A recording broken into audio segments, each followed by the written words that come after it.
Gambler. Terms and conditions apply. See app for details.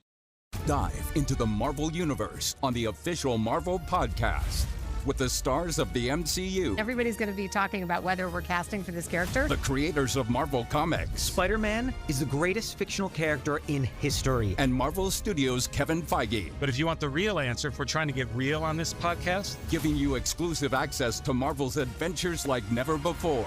The official Marvel Podcast. New episodes every Wednesday wherever you listen to podcasts.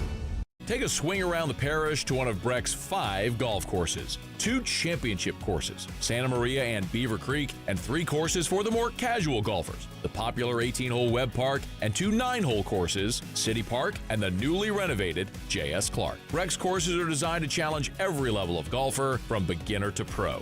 So come and get into the swing of things. Book your tee time online or find a course near you at golf.breck.org. That's golf.breck.org. During back-to-school season, it's hard to stay hydrated. That's why Decision Critical Concierge Nursing Agency is offering in-home IV and phlebotomy services to help you maintain your optimal health. The private duty nurses at Decision Critical also provide personalized packages for chronic and elderly care, as well as post-operative care. It's not just health care, it's health care for your lifestyle. Visit DecisionCriticalBR.com to schedule a discovery call today. DecisionCriticalBR.com. Recall alert? Due for an oil change? Brakes louder than the kids in the back? Bayou Ford can get you in for service today. You don't have to wait. Same-day service. Schedule now at BayouFord.com. If you need sales or service, the crew at Bayou Automotive is going to do right by you. In the month of September, the Bridge Center for Hope recognizes National Alcohol and Drug Addiction Recovery and National Suicide Prevention Awareness. We want you to know that we are here 24 hours, 7 days a week, delivering hope, help, and healing. To learn more about our crisis stabilization services, please call 225-256-6604 or visit brbridge.org. And remember, we're always open and always here. Insurance companies have teams of professionals to fight your claim. If you want to know what your case is really worth, I'm Spencer Callahan. I'd like to help. Spencer Callahan is the one to see. Call 387-2323. LA filing number 16-7970. WNXX Jackson, KNXX Donaldsonville, and WDGL HD2 Baton Rouge. This hour brought to you by Spencer Callahan Injury Lawyers. LA 21-12681. Offices in Baton Rouge.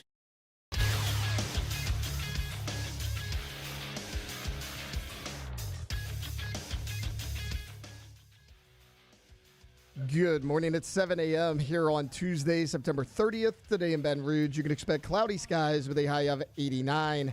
In hour one of today's show, we'll continue to break down LSU football and try to figure out what is wrong with this offense. You can follow us on Twitter or Instagram at OTB_ESPN and watch us on YouTube at the 104.5 ESPN channel. Hour number one of Off the Bench, live from the Raising Cane's studios, starts now. All-Star Toyota presents Off the Bench with Jacob Hester and Matt Flynn. Let's go, baby, let's go! From a championship backfield to your morning drive. Hands to Hester, and Hester, Yep, got it, 5 out of 5! You're locked in to Off the Bench. Flynn is back to throw from the end zone. Boom! Live from the Raising Cane studio, here's Jacob Hester and Matt Flynn.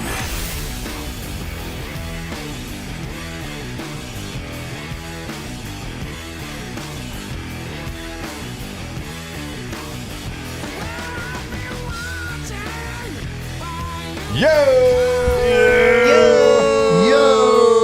Welcome in, OTB, here on this Tuesday morning, live from the Raising Cane studio here in Baton Rouge. Jake Flynn, Alondra Tate, all here with you. It's got a good ring to it. The Raising Cane studio. A good smell as well.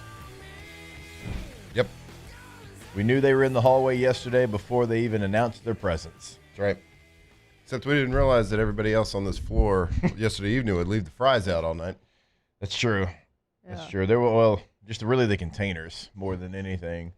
If you want to see vultures, put something free in front of some radio folk. It will get taken down quickly. Real fast. Shout out to Raising Cane's, though. It's honest, like, no BS. very exciting.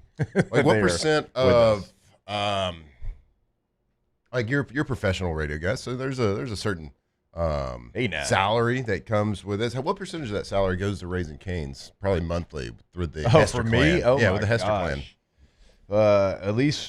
At least once a week. So I mean it's getting hundreds. Up there. Hundreds. Oh yeah, hundreds.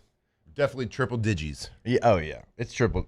I mean, I got a lot of children that love the Canes. So excited about it.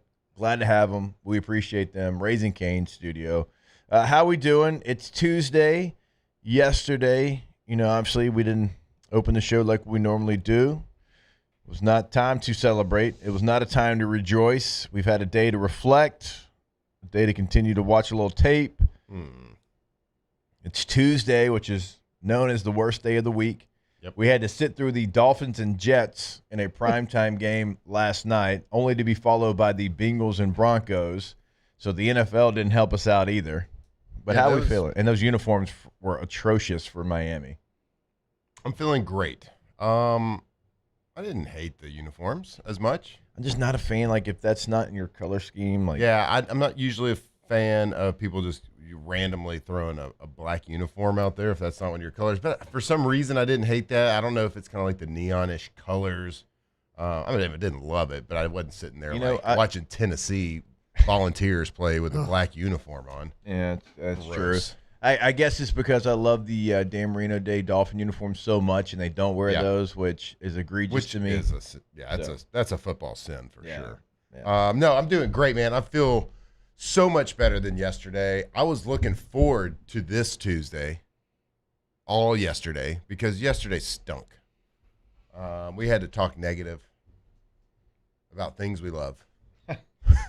Things we love dearly and passionately.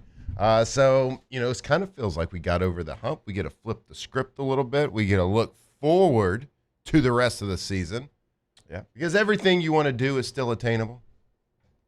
Will we attain it is the question. Can't wait to watch. Can't wait to enjoy the ride. But no, I didn't necessarily dwell on it anymore. We kind of finished the show yesterday, washed my hands of it, went to work, started thinking about, first 15 of the flag football game this evening. Be careful in that first 15. Well, that's about all the plays you get. Also the last 15. It's true as well. That's very true. But no, man, I'm feeling good. Like we've talked a lot of ish about Tuesdays, but the last 3 Tuesdays, I want to say energy might be the highest it's been all week. Last Tuesday, energy, super high. Gulf South is asking a really important question right now. I didn't catch it, but I didn't catch it say either. Let's ride? I didn't catch. If I Are did, you feeling dangerous? I'm feeling very dangerous. Are you feeling unlimited? How did we feel about those rumors swirling last week? Rumors. What? Dangerous. I think you're alone on this one. Oh! I didn't even entertain that. That would have been the that would have even been past Mickey Loomis to do something like that. That would have made 0 sense. Again, that would have been the this nail in the is coffin not for a the quarterback fandom. issue right now. I'm not acting like Spencer's top 5 in the league or anything, but you've got more issues than Vogue right now. Ooh, and actually, quarterback's down on the list of those issues. Oh, if they would have done that. Oh, my God. No. I guess they still could. They could. Absolutely. Let that happen on a Tuesday. You think we were harsh yesterday. So, hey, Mickey, let's ride. Okay. Let's do it. Alondra, how we doing? After that, I don't even know. I don't even want to. I got to bring that up. Think about Mickey Loomis further damaging this team than it already has been. But other than that, great. I don't really have anything. So. Oh man, would we get a workout in? Yesterday, not this morning. I have a run later. I'm 16 weeks out. I hate myself. Sure. I've got some shin splints going, but because I've been doing it for like a month and a half now. Yep. And it's like a lot more mileage than I'm getting up there in the mileage. Getting tread on the tires. What? So how often are we running a week? 5 days a week. 5 days a week, Yeah. and then what? Are you have like the same set distance you're running, No, or are you kind of like it's different. It's different. But it's like mostly quote unquote recovery runs where you try to stay in like, there's like zone 1, 2, 3, 4. You try to stay in like zone 2, which is hard. Sure. Zone 2, To like build heart rate? endurance. Yeah. Okay. Yeah. So like slow the entire time. We wear like a Apple Watch. Okay. Yeah. So are you Shout out Louisiana following Marathon. some sort of? There's a plan. There's a plan. Yeah. So everything. So it's is like 3 preemptive. recovery runs. No, it's like 2 recovery runs, a long run, and then 2 speed runs that I do. Okay. So are you hitting all your goals? Are you on track? I just do it in my neighborhood. No, but are you on track on like your am I? time? Yes. Like, Yeah. Am I on track? Yes. Yeah. Yeah. I actually feel really good. So do you think you could run it? So you said 16 weeks? 16 weeks. Do you think you could run one right now? Not right now. Not right now? No. No. In 16 weeks, I can. Okay. Plan in place. Yeah. I mean, it's impressive though. Yeah, I'm super impressive. struggling. So what do you do for the shin splints? I just like elevated my rice, rest, ice, compression, elevation. I thought you were like putting it in a rice bucket like the baseball players do, Yeah, no. Like baseball players will work their arm out in a rice bucket. I thought she was like putting her leg in a rice bucket. Just was really excited for a rice, sec. put it in rice, No, the rest, I don't really, there's 2 days out of the week that I rest, but they're never consecutive, but still get it in. I got my PT on Thursday. She's like messing with my back and my shoulders, but I'm going to tell her about my shin splints. Yeah, I feel like the Shout shin out splints are Marcy. kind of hard to Midline get rid PT. of a little bit. You ever had them? Yeah. I used to get them all the I time. think every athlete's had shin splints. I used to get them Not real fun. bad. Yeah. But I put some ice on them last night. It felt fine. Yeah. Real shocking. This might come as shocking information, but because how strong Your ankles my ankles are, Yeah, you don't never get had shin them. splints? Yeah. I think I had them when I was hitting Grossboro when I was a kid trying to run on the street. Then your ankles grew. Then my ankles grew. They got strong. Sure. Yeah. Shout out Blake Miller inside the Bayou Ford chat. He says, shout out to Walt Miller for the go-ahead pick 6 for the 6U Tigers of Church Point to start 1-0 in a 52-47 barn burner. Wow. Listening in Carline. Shout out Walt. Shout out Walt. There we That's go. a Walt. How do you score 52 and 47 in 6U? That a boy. Not a kid.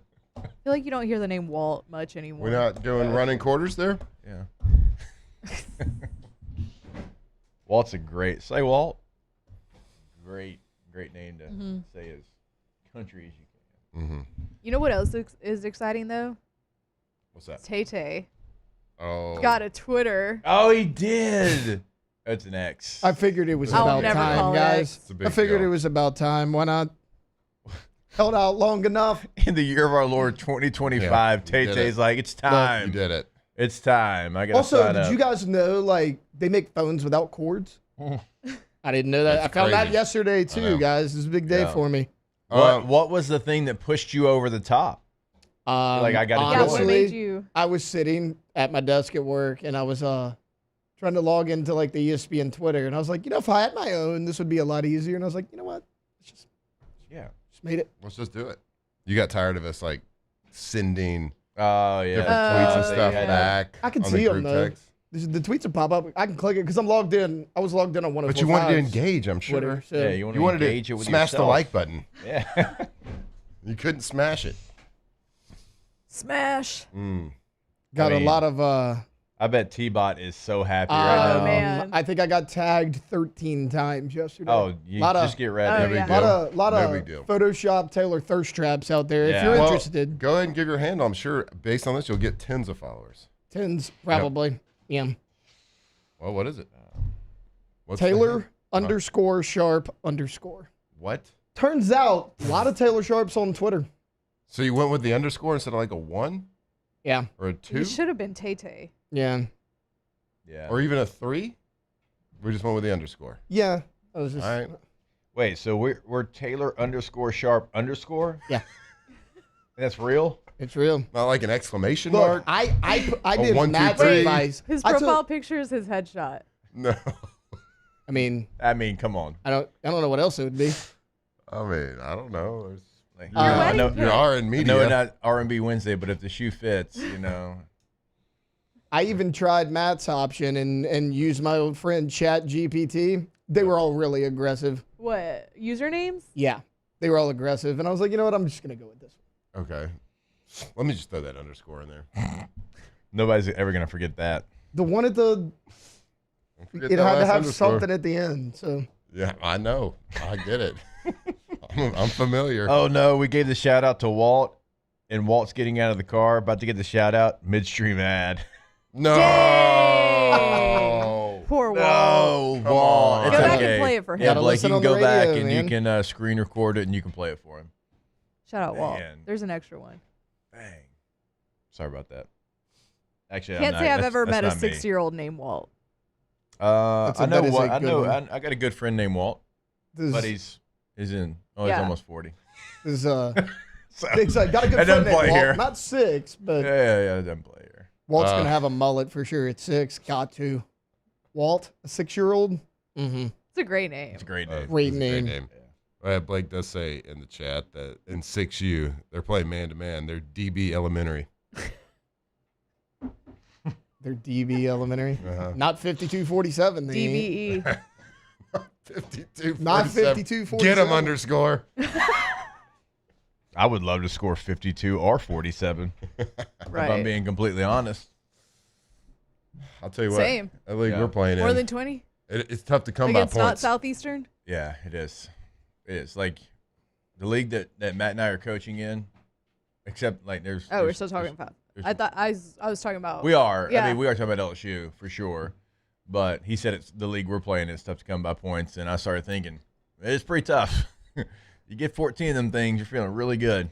Feels like an old 2007 matchup, a little 14-6 Except type for one of the teams. situation. Except for one of the teams out there. Except for yeah, that's a little bit better. Yeah, that's what we play tonight.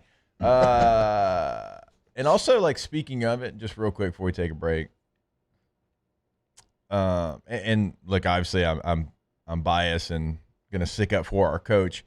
Kind of getting over all the Les Miles talk over our current situation, because I'll just real quick one more time. I'll remind you, Les won a national championship and also won multiple SEC titles. Also, And your also- running game was really good. Well, you're not good at anything. And if he played any other team in 2011, but that team, right, he'd have 2 national championships. So I'm not saying it was all good. The end was the end, and probably what happened probably needed to happen. Still, my coach, still going to stick up for him. He did win a national championship, which, like, currently, how many coaches are coaching right now? Currently, Kirby, Dabo, and Ryan Day. Yeah, that's it. 3. So, like, not very often is there a lot of those guys, and he was one of them. So I'll just say that, just sticking up for my guy. People talking. Those are hard. People No, talking? just I mean, I didn't see anything. really. Yeah. Okay. Like recently? Oh, I've Yeah, seen that's all I've seen. it. Maybe it Yeah, just finds all its I way have to me. seen is like, oh, I feel like I'm back in the Les Miles era, and I'm like, I would love to be back in the. Les ran for Miles 200 wrong a with that? game. It takes you 5 games to run for 200. If you want to say, like, I feel like I'm at the end of the era, yeah, sure. Sure. Yeah, that's some pretty. He still had a good run There were game. some pretty electric years. I'm like, sure. He got fired my freshman year. Tall of staff college. hated to see us coming. Yeah. And then somebody said something about, like, Gary Croton. I saw that. Gary Croton hate yesterday, taking a straight. I'm like, what are you talking about? I haven't thought about Gary Croton. Well, like, we had the #1 offense in the country. I forgot about Gary Croton. When Gary first got here, and credit to him because he certainly didn't have to, but it made sense. Like, he just took over Jimbo Fisher's terminology. And if you're an offense coordinator and Gary had been a head coach at Louisiana Tech and Tim Rattay and Troy Edwards and setting He records. came from Oregon, who was like, they were setting records. Yeah, and so he came here and he had to learn what we called everything. Yeah. And there for a little bit, it took a second. It took him a second. Because he said it's easier for one person to learn new terminology than 60. Yeah. I was like, all right, yeah, makes sense. Jimbo's offense is not, for college at that time, it wasn't very easy. At least it wasn't for me or anybody. That's why you heard sweet nothings from Jimbo all the time. And we can't say any of those things here on air. We'll get fined. We'll be back. More OTB. Off the bench. All right, go to GoTommies.com, G-E-A-U-X, Ooh, Tommies with a Y. GoTommies.com. You'll clearly see the difference. Tommy's windows, doors, and also siding. Now, the thing that you'll notice once you go to the website, and I'm sure Tate is about to pull it up, is all the banners that they hang, the awards they win. Angie Super Service Award every single year. Best of Baton Rouge this year, that goes to Tommy and the team over at Tommy's Windows, Doors, and Siding. So go to the website today, book your appointment, book your consultation, GoTommies.com. That's right, Tommy's Windows, Doors, Sidings, fully licensed and insured with over 20 years of experience. And yeah, they work in Baton Rouge in the greater area, but everywhere in Louisiana. So if you're listening to this in Louisiana, they can fit and they can do the job for you. And like Jake said, they're hanging banners every single year. Super Service Award on Angie's List every year since 2016. And they can provide a free estimate as well. So if you got a project happening right now, go see them. GoTommies.com.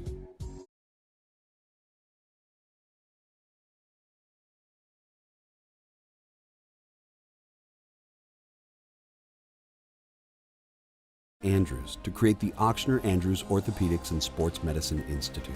Whether you're a professional athlete or a weekend warrior, our team of specialists are dedicated to getting you back in the game.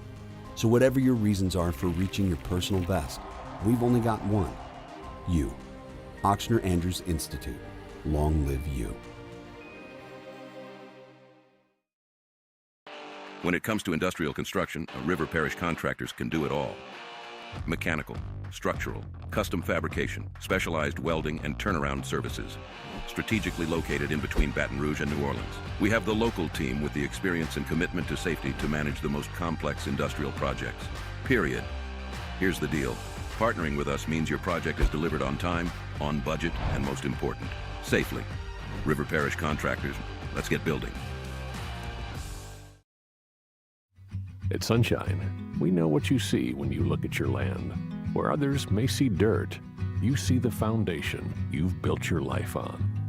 This, it's hallowed ground.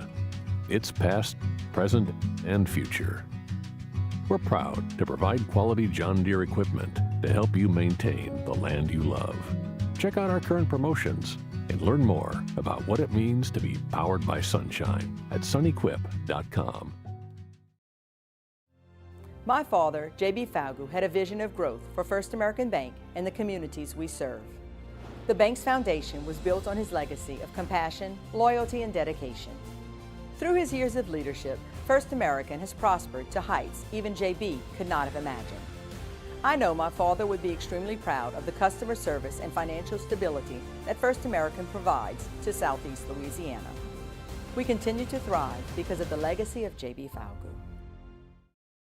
Looking for cleaner energy? Propane is energy for everyone.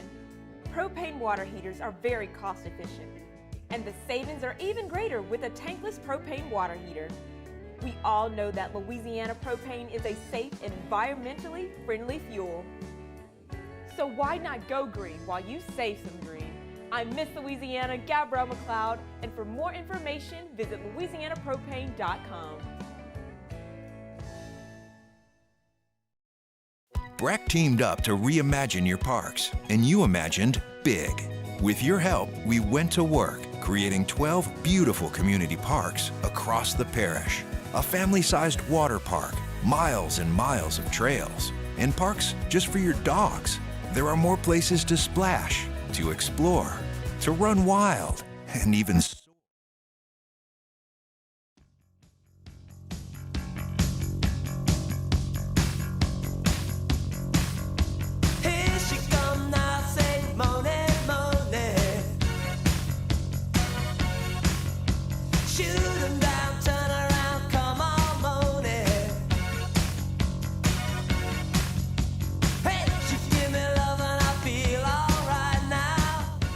From the locker room to the airwaves, it's Off the Bench with Jacob Hester and Matt Flynn.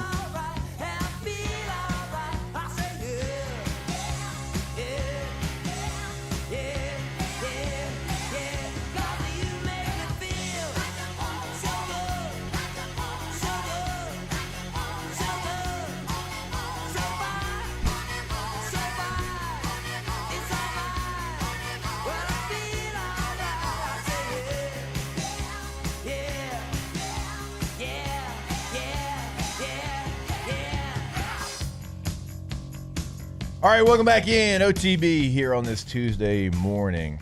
That's a good vibe song. I found another Walt.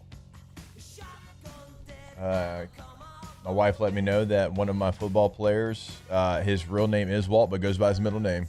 Oh. So shout out to my guy, Hogue. What's his middle name? Hogue. Hogue. That's what he goes by. So Walt Hogue. Yep. It's pretty good. Yep. All right. That's Is it short for like Hoagie? That's what I call him. Hogan? No, that's what I call him. All right. Shout out to my guy. Shout out to all the Walts out there, including the Seriously, one that big missed it day because for of Waltz. a midstream ad. Yeah. And to the one that's currently frozen. Yeah. Cryogenically. Yeah. Disney? Yep. Yeah. Is that real? Oh, yeah. Still frozen? Probably. I believe it. At Disney? I don't know if it's at. I don't know. If it's, a lot of people had the rumor it was in that atrium at the Epcot area, the last one. Sure. I doubt it. It's got to be in the castle. I'm also going to assume that most Walts are Walter. Did you know that there is Unless it's my dad, is just Joey. Talked about that before. Which I like. No Joseph. His dad, no Thomas. Mm-hmm. It was Tommy Joe. Shout out Tommy to Joe? Yeah, shout out to Tommy Joe. Brother of Tommy John?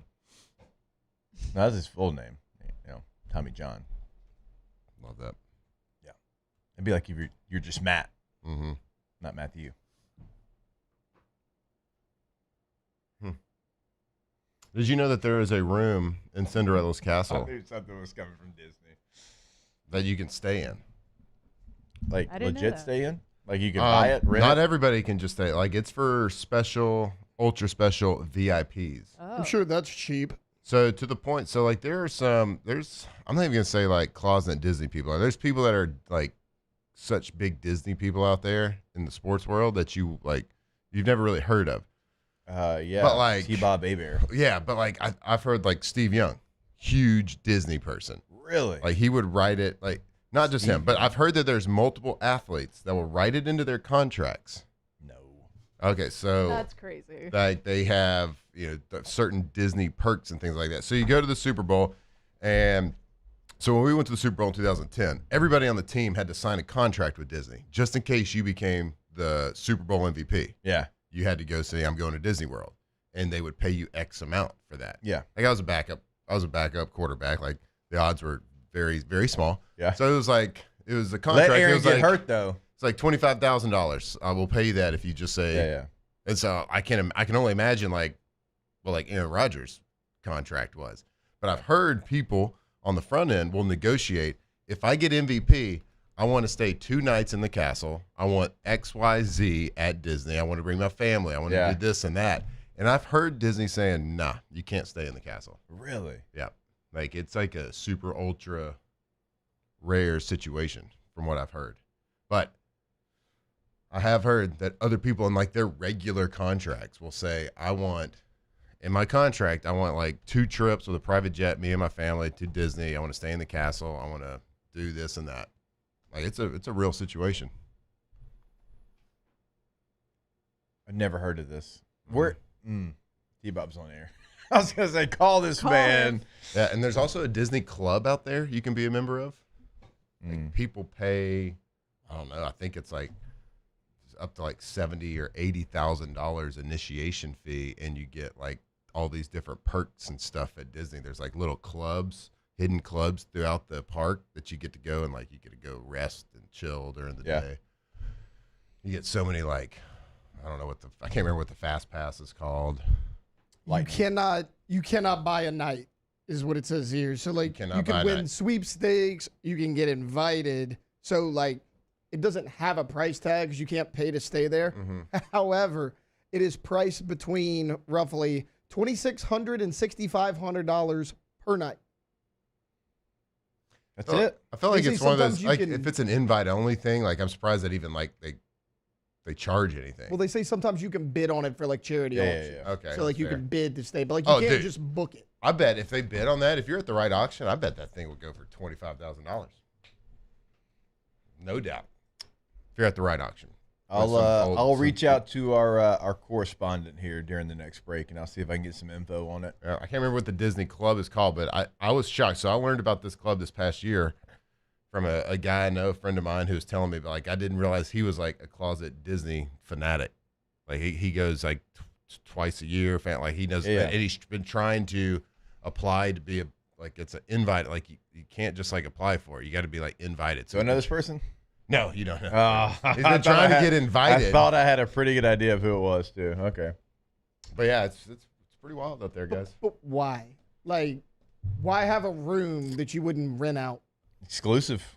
I mean, that's fine. For what we're talking about. Exclusivity. They want it in contracts. And right here, I mean, I guess you'd have to have that stature to care, but right here it says you're typically only allowed one night with checkout at 7:30 a.m. That doesn't sound fun. What? None of this sounds fun. If I go to a hotel, I'm calling and hey, we're gonna need that late. So this sounds right to me. Yeah. Gulf South in the chat said the highest bid for the Castle Suite was $70,000 in an auction. Yeah, see, sometimes you'll pay for it in an auction. Yeah, so we're talking about like charity bids. If you get to the right auction, you get a couple people that have like that's on their bucket list right there. I just want to stay in the castle, man. Okay.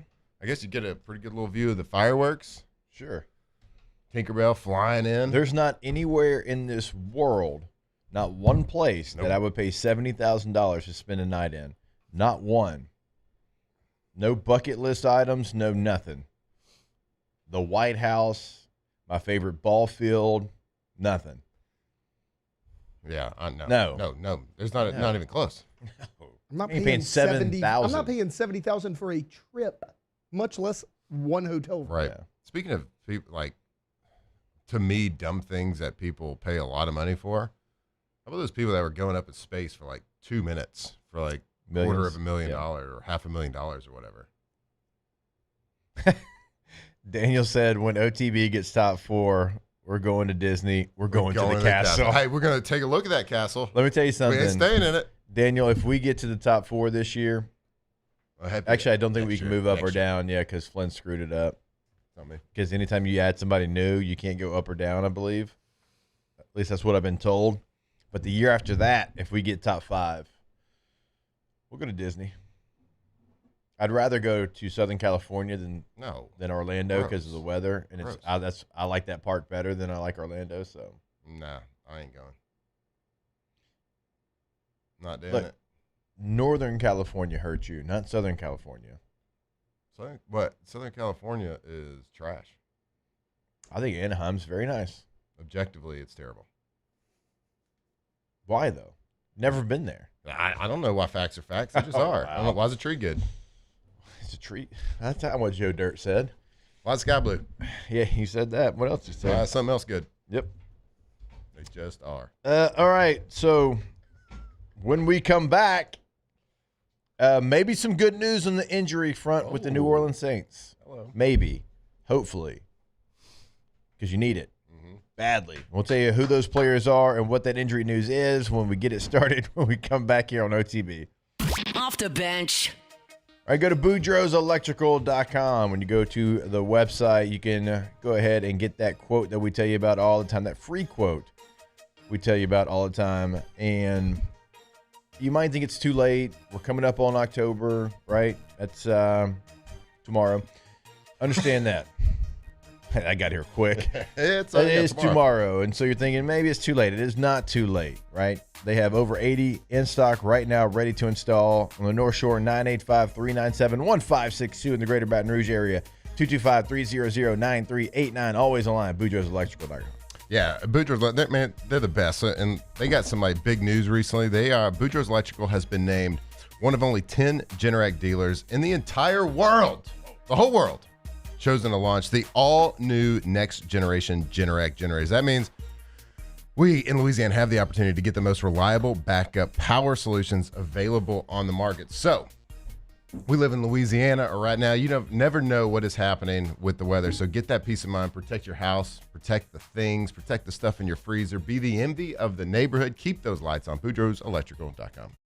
Man, age is just a number. Don't let it dictate how you feel. Goodwood Men's Sexual Wellness has anti-aging services that can help you look and feel your best. Visit yourgoodwood.com and discover a renewed sense of vitality.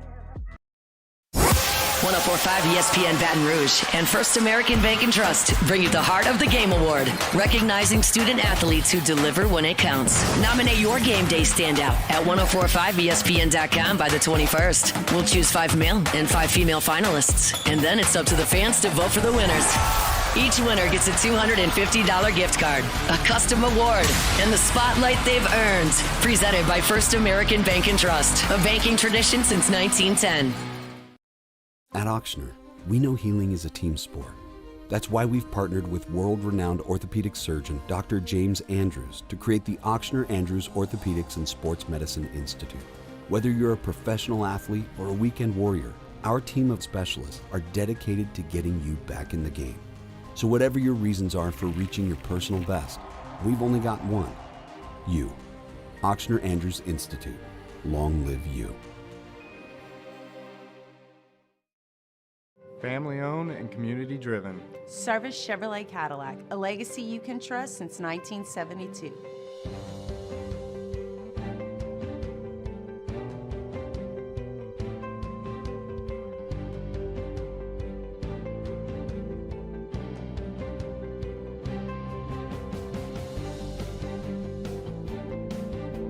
Service Chevrolet Cadillac, our family serving your family. For over 50 years. At Luba Workers' Comp, our journey began over 30 years ago with a simple belief: our clients come first. At Luba, our business has always been focused on people, not policies. Through every success and challenge, we've continued to grow because we've stayed true to our values, committed to providing you with genuine dependability. Because your well-being is more than a priority. It's our purpose.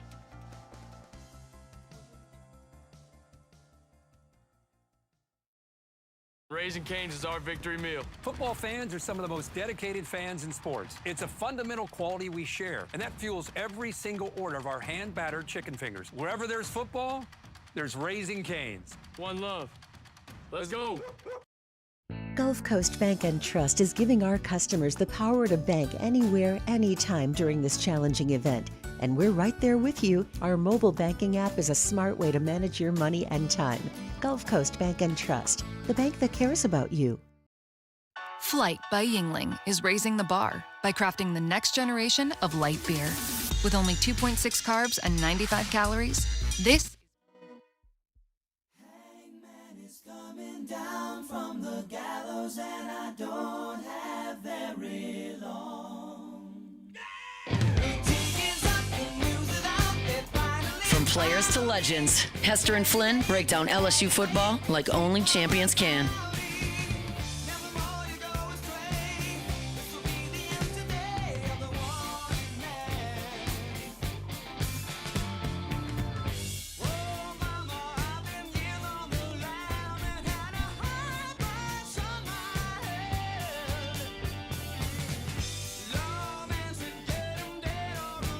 All right, welcome back in. OTB here on this Tuesday morning. Alondra, you're not allowed to play that song.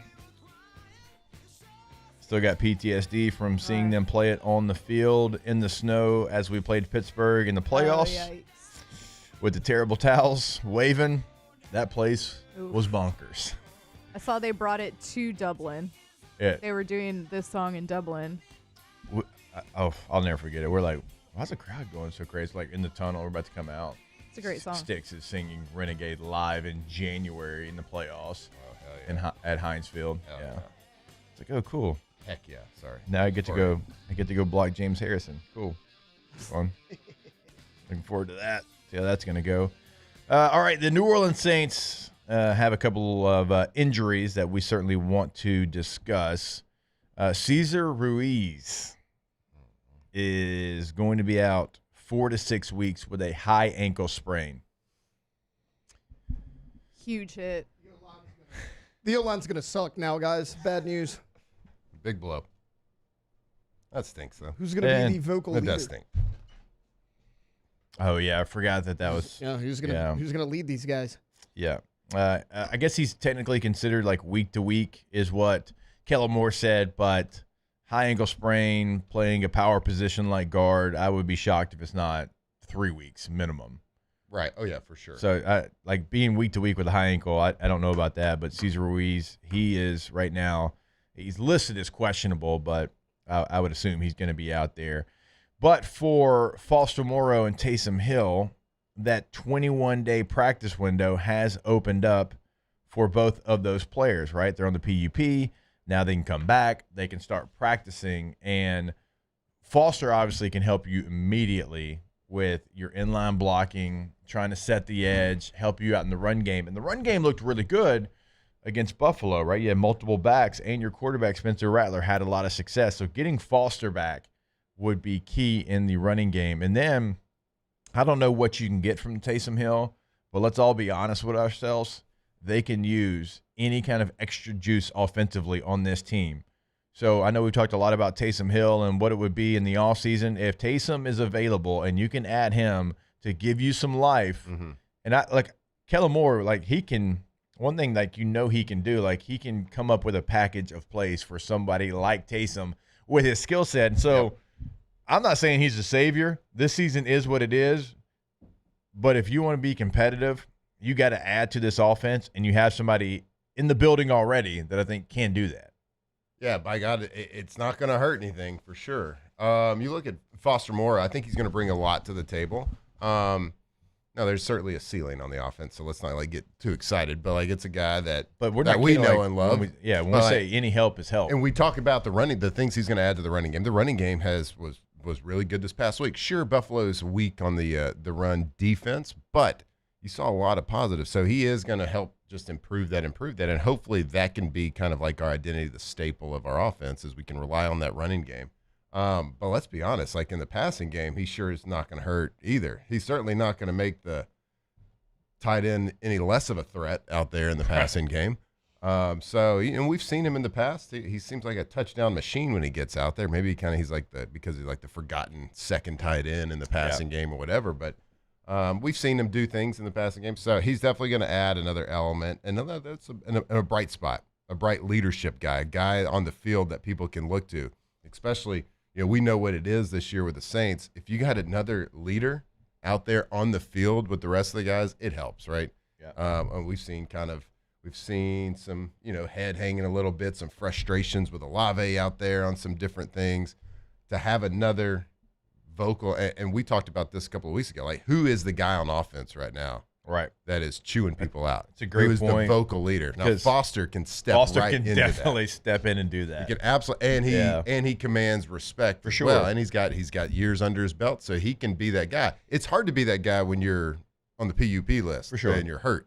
Yeah. So now that you can start to get him back in the rotation, he can kind of take over that role, kick some guys in the butt a little bit. So that's what I'm looking forward to. And yeah, Taysom Hill, you just open up another section of your playbook that has been closed.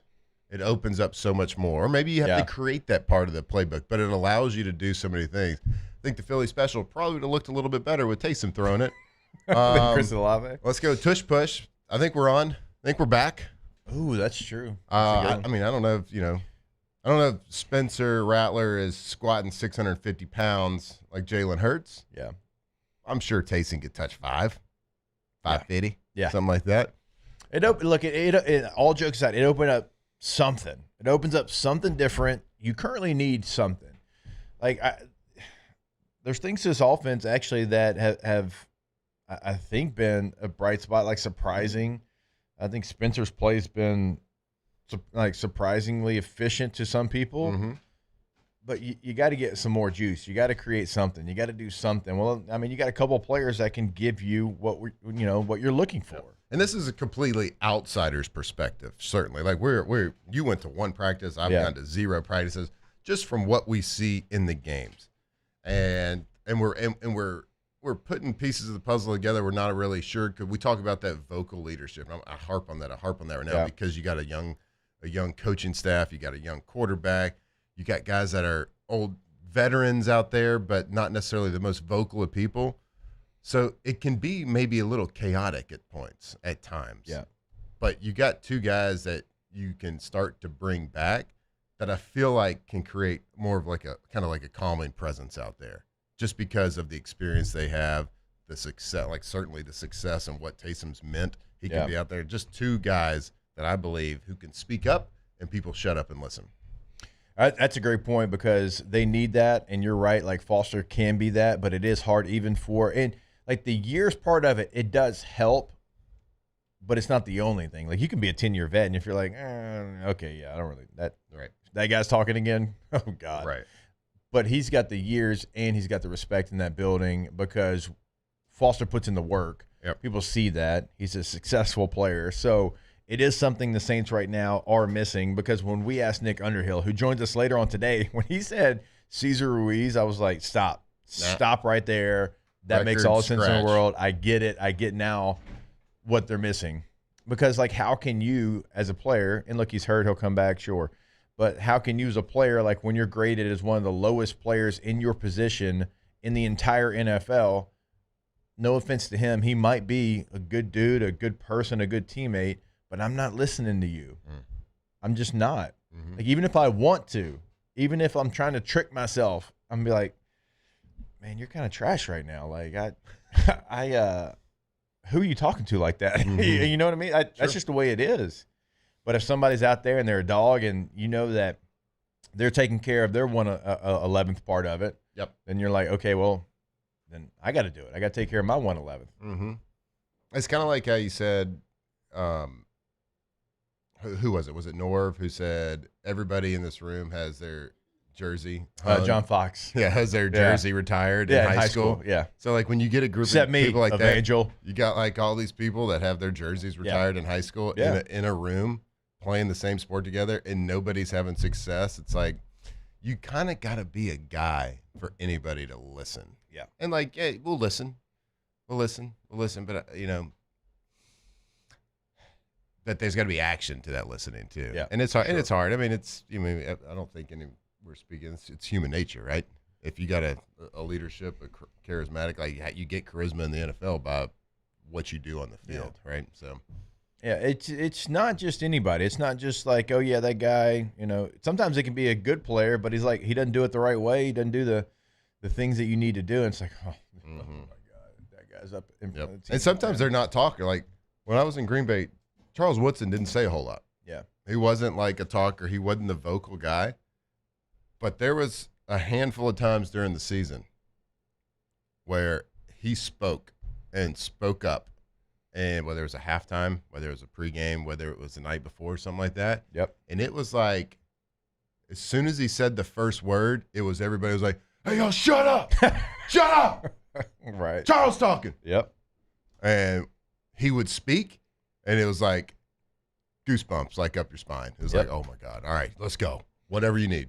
Yeah, because it wasn't fake enthusiasm. It wasn't, so I think the Saints can use that. I think Foster Moreau gives them that. I think Taysom and Foster both give them something on the field. I think they both give them something in the red area. That is a place where they need to finish more drives in the end zone and not through the uprights or sometimes outside the uprights this season. But they need that. It's good to hear that they are working their way back. We'll see what they can do. We had the offensive line for the first time since Moby Dick was a minnow altogether. Now that's even gone, Cesar Ruiz being out. So we'll see where that goes as well. But you were able to run the football last week. You established the run. You got two guys coming that are going to help you in that realm as well. So that could be your identity. Maybe that is your identity. And you get efficient quarterback play from Spencer Rattler. And maybe you win a couple of games. Hell, maybe you win a game. What? Right? Because you got to win one before you win two. All right? So we'll see what the New Orleans Saints can do with the guys hopefully coming back here sooner rather than later. Let's go ahead and step aside. More OTB when we come back here live from the Raising Cane studio. Off the bench.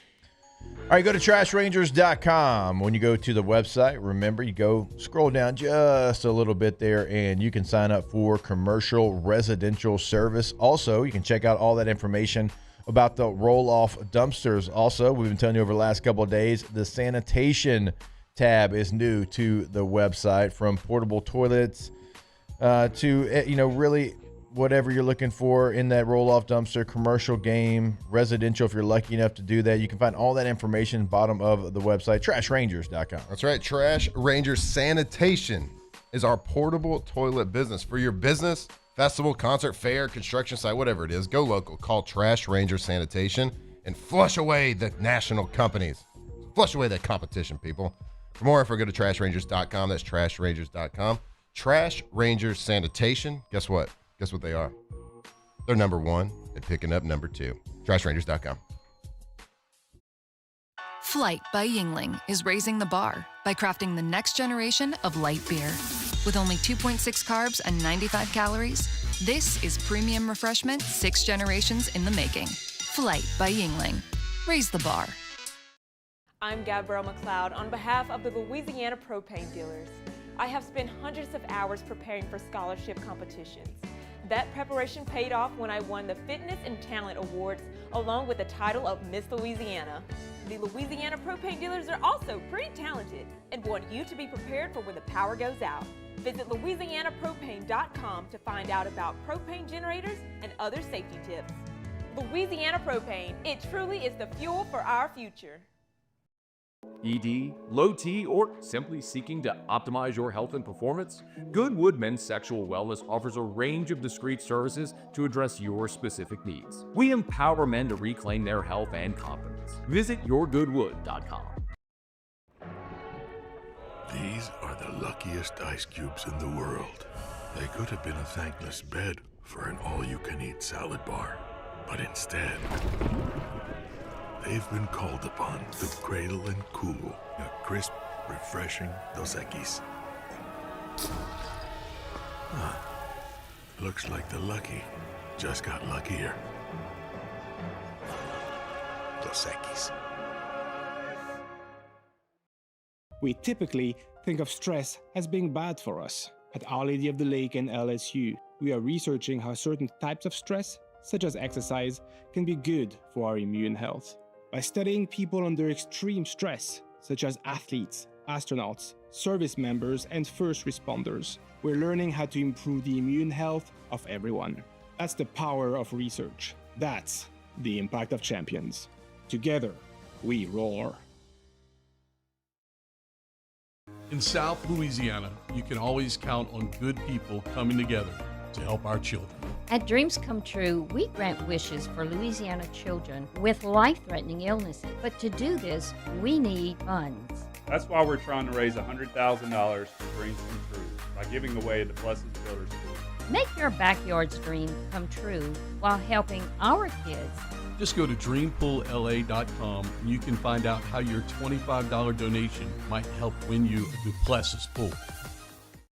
When it comes to choosing energy for your family and your home, make the smart choice with natural gas. You can count on efficient and affordable natural gas to keep you comfortable and reduce your environmental impact to help protect our planet. Together, we're fueling our energy future. Atmos Energy.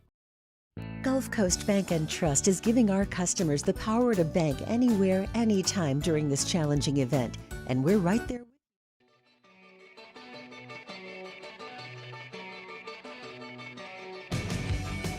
2007 champs, purple and gold to the core. This is Off the Bench with Hester and Flynn, Baton Rouge's go-to for all things Louisiana sports.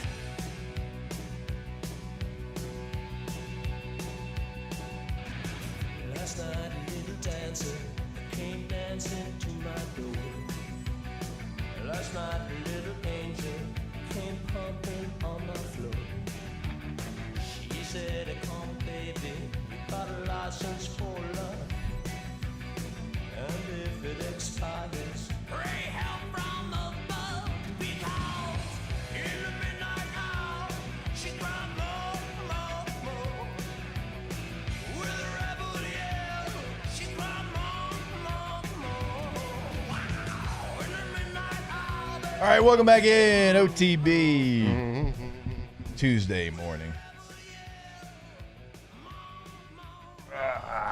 I was going to have it in weekend losers yesterday, but we had so much to go over. We never even got to weekend winners or losers. We didn't go over anything yesterday except for a lot of LSU, a lot of Tiger talk. A.D. Mitchell trying to, at the very end, stick the ball over the goal line. It goes out the back of the end zone. One of the reasons they lost the game. How many times do we have to see that before people stop doing it? Either dropping it before they get to the goal line or trying to stick it out for no reason with nobody even close to them and it goes out the back of the side of the end zone. Yeah. Like, you know how hard it is to score a touchdown in the National Football League? Especially a long one. And you're going to just give it back to them. And the Colts, to that point, undefeated. And that's a game-changing play against the Rams. What are we doing? Why do we? At least this one wasn't a showboat situation. It didn't look like it was like a big showboat, like holding it out and doing. I mean, he was still crazy like, stuff. why are you moving it? He was just gonna like stick it over the goal line. Yeah, Like, I feel like he like instinctually did it. Now it was stupid and dumb and don't do it. But hey, he had like done a tightrope. He had made people miss, and then he kind of got free at the end. I felt like instinctually he's just like, get it over there, get it past the goal line. But it was dumb. But at least it wasn't a showboat. It wasn't like the worst one that we've seen. Like them like dropping it at the one. Yeah, makes me fighting mad. I know. I don't understand why we do it. The whole dropping it at the one, like, do you think it's cool to just drop it behind? Because I'm like, even if you are celebrating, like, what's the point? Is that supposed to be like cool? I've always wondered that. Yeah. I don't know. No, it's not cool at all. Tired of that? You got away with it? You know it's sweet? Yeah, he did. The Georgia punt return. Go watch it. Yeah. You know what's even cooler? It's like just scoring the touchdown. Yeah, and have it actually count. Having it go for your team. Exactly. Not being infamous. Infamous. Yep. Okay. I was like, does he know that that's not how you say that? I do. I mispronounce a lot of words, like not on purpose, too. Sometimes I get them on purpose. Another thing that, because when we come back, we're going to dive back into LSU. Another thing that came across the wire yesterday, Paul Feinbaum is considering running for U.S. Senate and apparently considering leaving his position at ESPN to do so. I hope he in wins. the state of Alabama. I hope he wins. I'm gonna register in Alabama just to vote for him. Look, this is a great move for Paul career-wise. Like I wish him the best. I would love for Paul to be in the Senate. So the 70-year-old Feinbaum said during a recent interview with Outkick that he'd run as a Republican to fill the seat vacated by former Auburn football coach Tommy Tuberville, who has said he'll run for Alabama governor in the 2026 elections. I mean, he fits the age range. I just that think is in about the like if Senate. I'd have told you like years 70-year-old, ago yeah. that maybe Tommy Tuberville's the governor of Alabama Right. and Paul Feinbaum's a senator. To Elijah's point, like he could be a senator for the next 20 years if he gets elected. 70? He's got time. He's young. Yeah, time. Yeah. That's right. Young in the Senate. Isn't Stephen A. running for president? I don't know if that's There's been legit or rumors. not. People are talking. I would love for Feinbaum to be a senator, though. This is like when Kanye ran for president. Nah. People were writing Harambe into the ballots. R.I.P. So Feinbaum's currently registered as a Republican in Shout North out. Carolina, where he works for the SEC network, and it's in Charlotte. He told Outkick he recently moved to Alabama, where he hosted a radio show for years and would re-register there. So the state of Alabama could have Paul Feinbaum in Senate and Tommy Tuberville as their governor. I wonder what the platform he's running on is. Like, what is your platform? Call Paul. in. Call He's in to just my gonna- office. he's just gonna- Yeah, Call into my office call and in. give me Call your in. We'll update. debate. He's 2 to gonna- 4. He's going to have Saban on the campaign trail with him. Where are my taxes going, Paul? Saban what? He's just going to have Saban on the campaign trail with him. Saban's a Democrat, so they'd have to That's kind of how Paul, cross. Wait, you said Republican. just following Saban. All right, hour 2 when we come back. Off the bench. Politic talk. Love it. I mean, not really. Just, kind of good for odd us. to see. Expand our horizons. Talk about all zone right. 3. Go to campusfederal.org. We've been telling you over the last couple of days and weeks and really the last month, man, they've got a checking account for everyone in every situation, right? And it's going to fit your needs. The Lanyap Light checking account, the Lanyap checking account, the Young Adult checking, the Campus Classic checking. I mean, they got different options for you. You can compare all those different checking accounts and find which one is right for you and your situation, your family situation. On their website, you can have a chat with them right there on the website in Shreveport, in Baton Rouge, in New Orleans, campusfederal.org. That's right, Campus Federal Credit Union. They've been serving Louisiana for over 85 years with the same focus today as day one, which is putting members first. And that's Louisiana members. So why settle for a big national bank? So stop by any Campus Federal branch or visit campusfederal.org. My father, J.B. Falgu, had a vision of growth for First American Bank and the communities we serve. The bank's foundation was built on his legacy of compassion, loyalty, and dedication. Through his years of leadership, First American has prospered to heights even JB could not have imagined. I know my father would be extremely proud of the customer service and financial stability that First American provides to Southeast Louisiana. We continue to thrive because of the legacy of JB Falgood. River Parish Contractors has immediate openings for structural steel shop fabricators. Call or text Big Jake today at 318-547-1000 or go to rpcontractors.com and click on employment.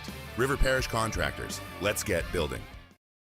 Raising Cane's is our victory meal. Football fans are some of the most dedicated fans in sports. It's a fundamental quality we share, and that fuels every single order of our hand-battered chicken fingers. Wherever there's football, there's Raising Cane's. One love. Let's go. Today, we are shaping tomorrow. We are researching how extreme stress impacts the immune system, from trauma victims to athletes and even astronauts. Our work is leading the way in sepsis treatment, saving countless lives. We're unlocking the mind with music in exciting new ways. Our Lady of the Lake Health and LSU are improving the health of our state. That's the impact of champions. Imagine the impact we'll have on the future. Together, we roar. At Luba Workers' Comp, our journey began over 30 years ago with a simple belief.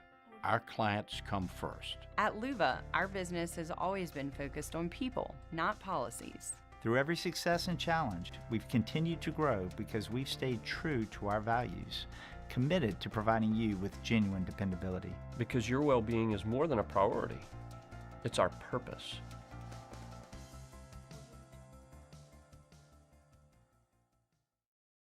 Hi, this is Beth Serena. Welcome to my pool.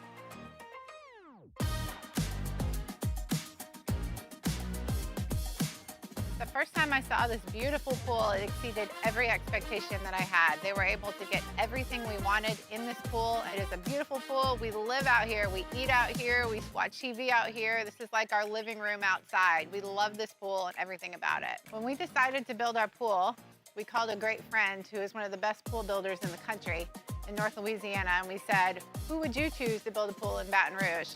And without a hesitation, he told us Russell Pools. He said their history, tradition of great builds, great pools was unmatched. So of course, who did we call? Russell Pools. The advice I would give to anyone looking to build a pool is first call Russell Pools. They'll do an incredible job. It'll be incredibly organized. It'll be time efficient, and you will have your pool in no time.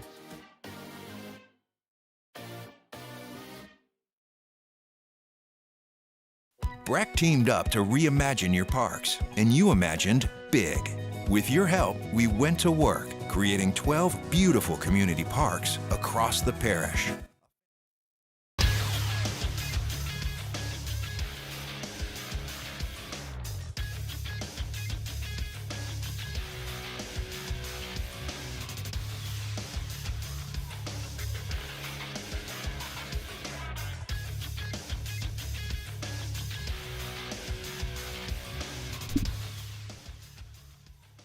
Good morning. It's 8 a.m. here on Tuesday, September 30th. Today in Baton Rouge, you can expect cloudy skies with a high of 89. In hour 2 of today's show, we'll discuss some LSU football, and we'll have OTB Mailbag at 8:15.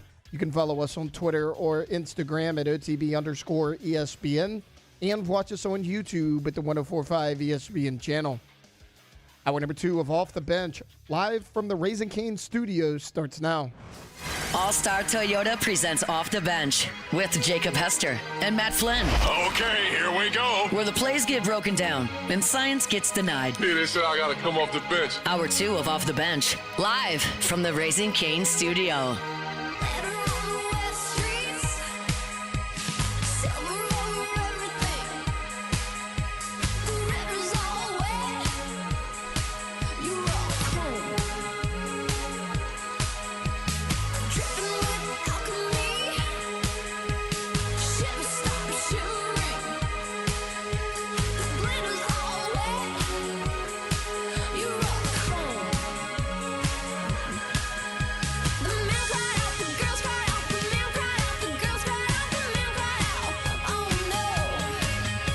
All right, welcome back in. Hour number 2 of OTB here live from the Raising Cane's studios.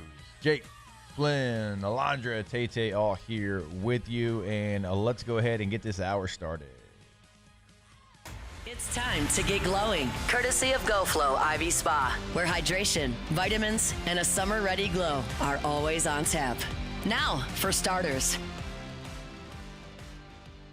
All right, go to GoFlowIV.com. You see the number behind me as well, 225-953-8150. And right now, don't let it fool you that it's going to be October tomorrow. It is still hot. We had that one day this weekend. And humid. That's It nice. did. It was kind of nice.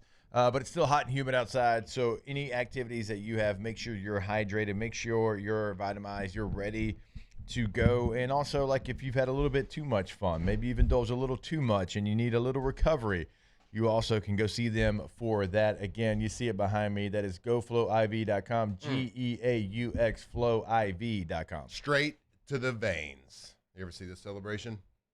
Ice in the veins? Ice in the veins. Now we can go IVs in the veins. Get vitamized. Get hydrated right there. Go get set up. You'll be in and out. Get an account set up. Get an IV. You'll be down about 30, 45 minutes, something like that for your first time.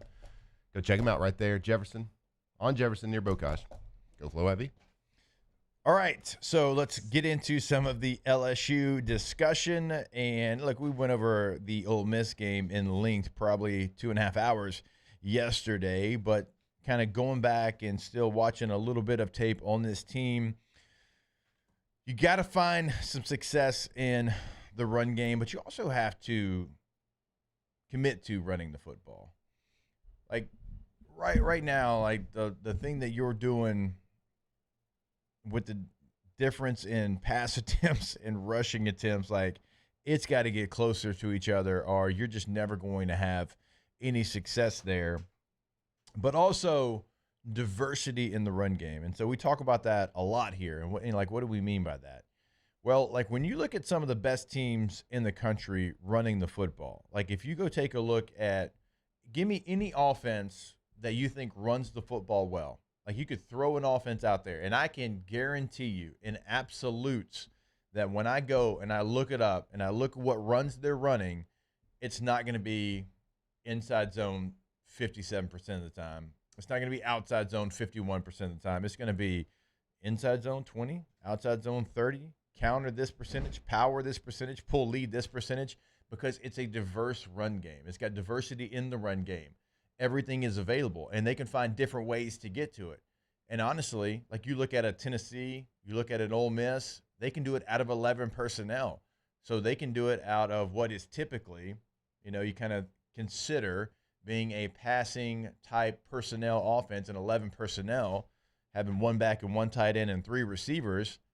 But no, there's a full buy-in from the receivers, from that tight end, whoever's on the field, that we're going to be able to run whatever run that we want to. We're not going to fall into tendencies.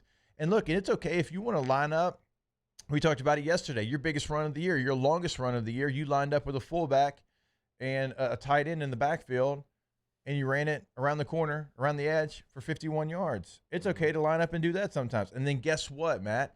After you do that, then after about the 4th time, you can have a heavy play action tight end delay come across the formation, and he might be the one that's wide open, like we saw against Ole Miss this past weekend. Yeah, that means your quarterback has got to touch the center's butt. That means he can't do a clap count. You got to get under the center every once in a while. When defenses recruit personnel to stop shotgun offenses, and then you have to line up. You got to figure something else out. Yeah. Football is full of ebbs and flows. There's reaction to everything. It's a reaction type world, right? You can be as proactive as you want, but it's a reaction type world. Defenses see, okay, there's a lot of shotguns. There's a lot of zone reads. There's a lot of slowly developing running plays out of shotgun.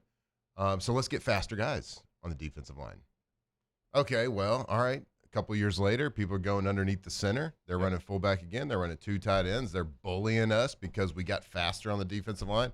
Okay, let's bulk up our defensive line. Okay, so you get it. Yep. It's cyclical, right? It goes up and down.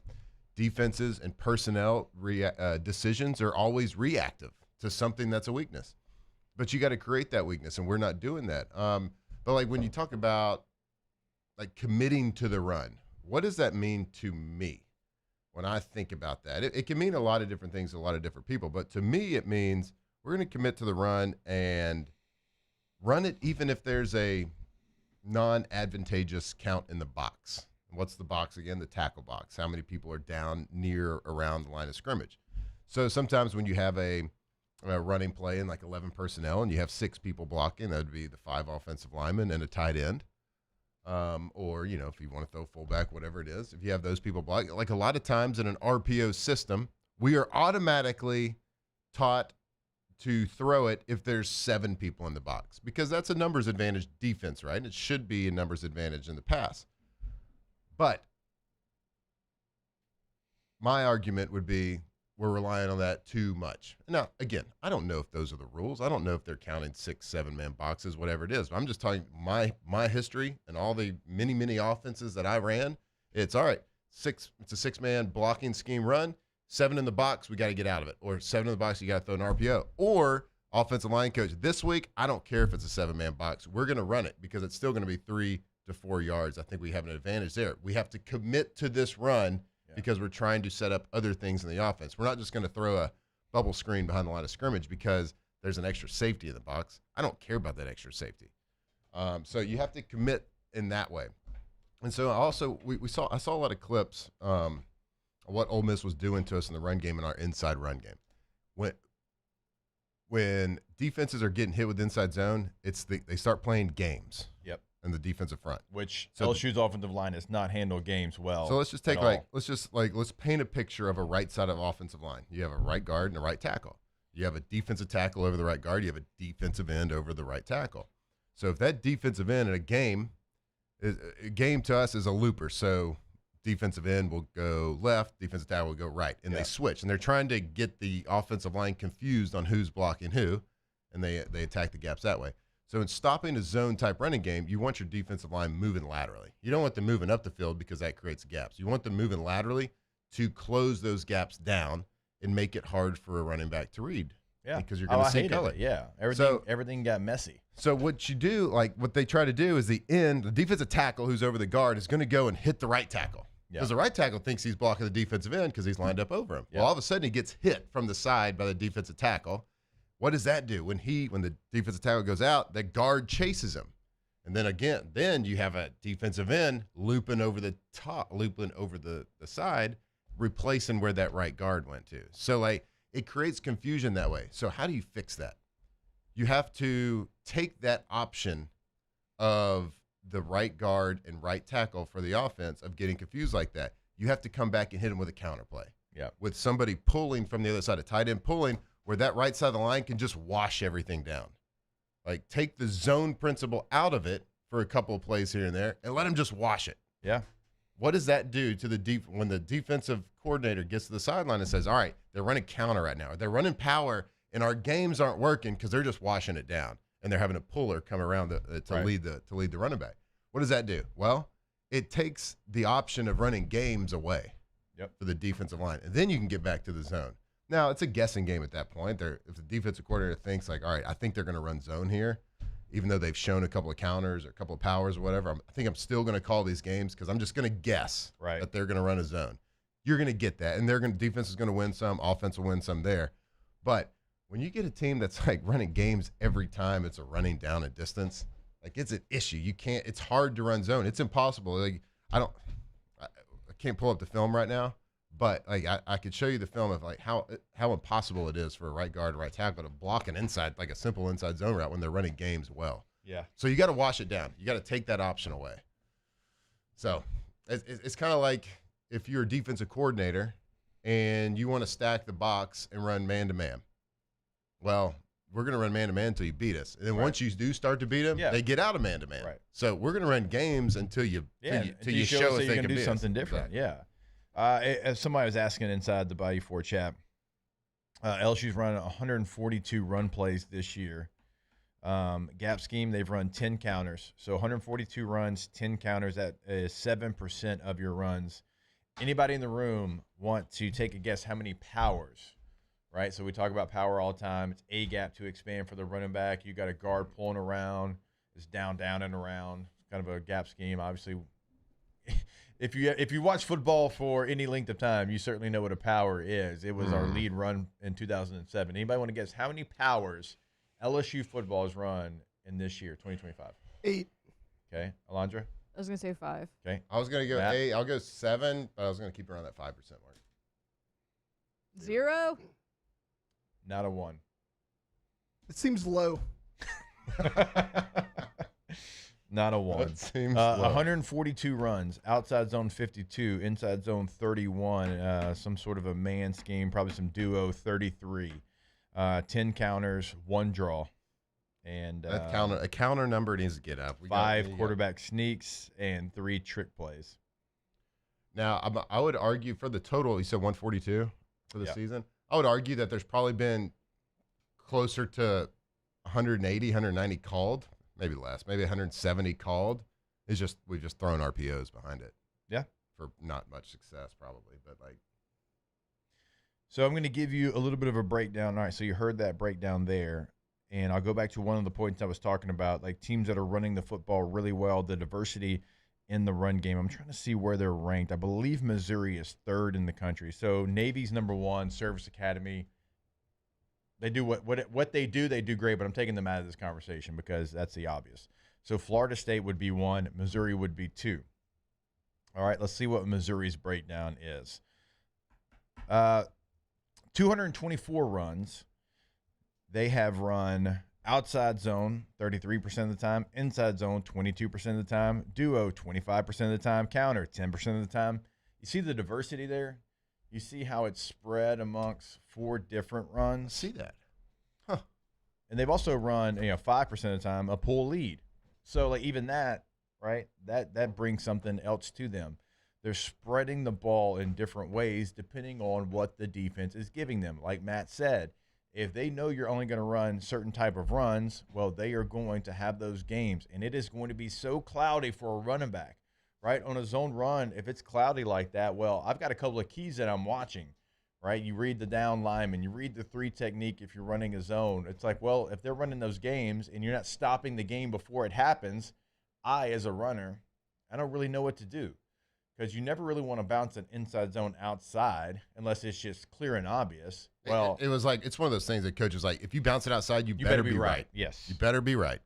And a lot of times the zone's going to hit backside, but again, if you've got a game on the backside and it's not a clear picture to you, so my big thing that I want to see is diversity in the run game, and also like if you just want to line up, get under center, and do something a little bit different. Like that's okay as well. And you have to play to the strengths of your backs. I'm not there every day to know the personnel and what they run better, right? That is on the coaches. They know if they run this play better, that play better, if it's inside, outside zone, if it's power, if it's counter, whatever it might be. But again, I'll go back to it. The one run you had of 50-plus yards this year was something that you've never gone back to. And I can hear what you're saying when it's like we're not in the building. Of course we're not. We don't know the strengths and necessarily of the weaknesses like the people in the building every day. Obviously, we're not part of the team. We're not part of like that. What's happening? So, but I can tell you if it's like we're not going to run power because we don't think that a pulling guard is a strength personnel wise. It's not going to be any weaker than the inside zone game right now.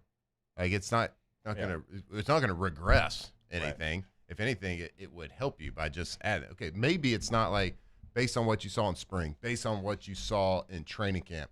Man, that of the 5 concepts we think we might want to run this year in our running game as like our base, power is the worst. So let's not focus on that. Okay, let's focus on getting better. I get it. That's a perfectly reasonable thought process, I guess. But at some point you got to say it's not good. So like. Now we got to be creative. Yeah. And Matt said it 3 times, and I'm just going to continue to harp on it as well. Call a run. What do you mean by that? Call a run. Call a run. A running play. Don't call an RPO.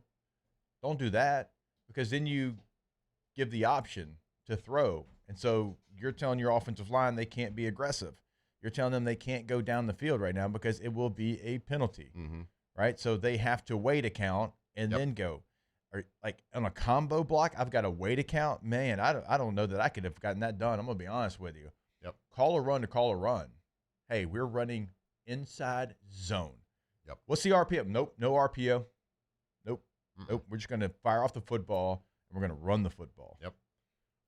Take and there's running plays you can do. Power, counter. Like every play has calls that the offensive line is communicating. It's not just like a simple, all right, we're going to line up and just everyone's going to run forward as fast as they can like a brick wall. We're going to hold hands like it's Red Rover and just like go push everyone down the field. Like there's calls that you got to make depending on the defensive front, depending on the linebackers alignment, which safeties on which side are coming down into the box. So like the same running play might not be blocked up the same way twice in a game. Yeah. So there is communication that is happening. And a lot of times when I'm seeing a lot of these running plays, it looks like there is some confusion on the calls a little bit maybe, or some hesitation to really trust the call from the guy next to him. Like an eye might be going to the left. I might be eyeballing like somebody I shouldn't before I get. Oh, eye violations for sure. Eye violations for sure. That's a great. I hadn't heard the word eye violation in a while, but like good pull right there. But like, a lot. That's what I'm talking about when I talk about washing down a defensive line. There's not a whole lot of calls there. It's like we're going to wash it down, and our pullers are the ones that have to sort things out. Yep. They got to take the most dangerous person first, second most dangerous person second. They got to read all that. So, because with a puller, sometimes like if a guy is just he's adamant on just going inside the puller can pass him up, and the running back can follow him outside. No doubt. Sometimes you don't even have to touch him if you have that situation. And it become, if you're struggling, if running backs are struggling, seeing openings in the zone game, with follow and lead pullers, it's more instinctual. Yeah. So like lead pullers, they just go and they throw. They can miss a block. Missing a block as a puller is okay. Yeah. Right? Because at least you know which way he missed. He missed outside of the puller, missed inside. I know which way to instinctually to run and hit the hole. So I don't know. There's different things you can do. I think just like Jake said, call a running play. Don't call an RPO. Get something that it's like, all right, we're going to wash this side of the offense, the side of the defensive line down. We're going to have pullers coming across. Left tackle. We're just going to get up and call something that they can line up, stick their hand in the dirt, and go kick somebody's ass. So that's what they got to call, and let's stop thinking about it a little so much. Let me ask you this before we take a break.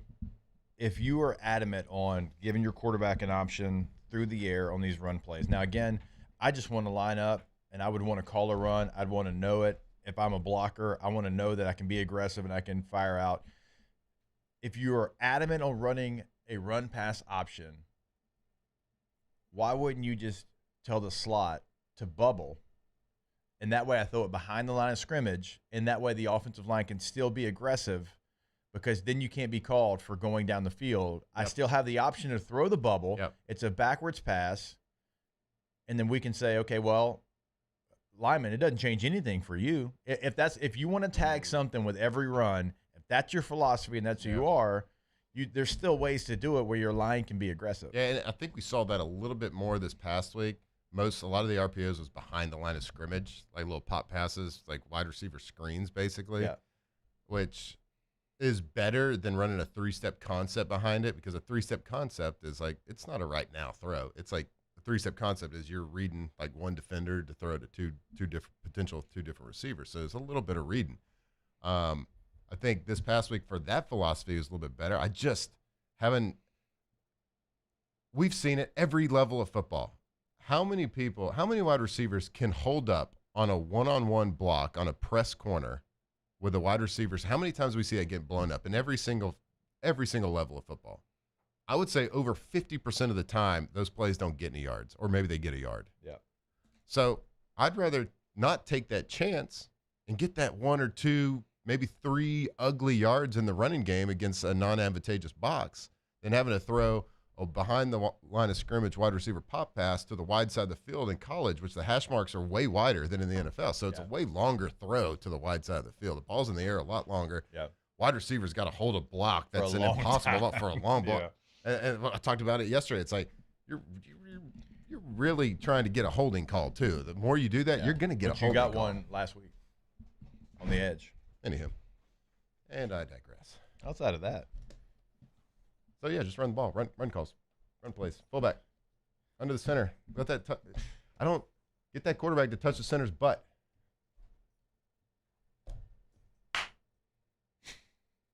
That was a clap count. You know it's bad. You know it's bad when Flynn is finally giving himself over to having a fullback. Things are getting rough. All right, we'll take a break. More OTB when we come back here. Let's get to a little OTB mailbag. Ooh. So go ahead and get your questions inside the Bayou Ford chat. We'll try to get to as many as we can here in the next couple of segments, and we'll do it right here on OTB. Off the bench. All right, after that conversation, let's go for Dose. Drink some beer. Have a little ice-cold Dos Equis.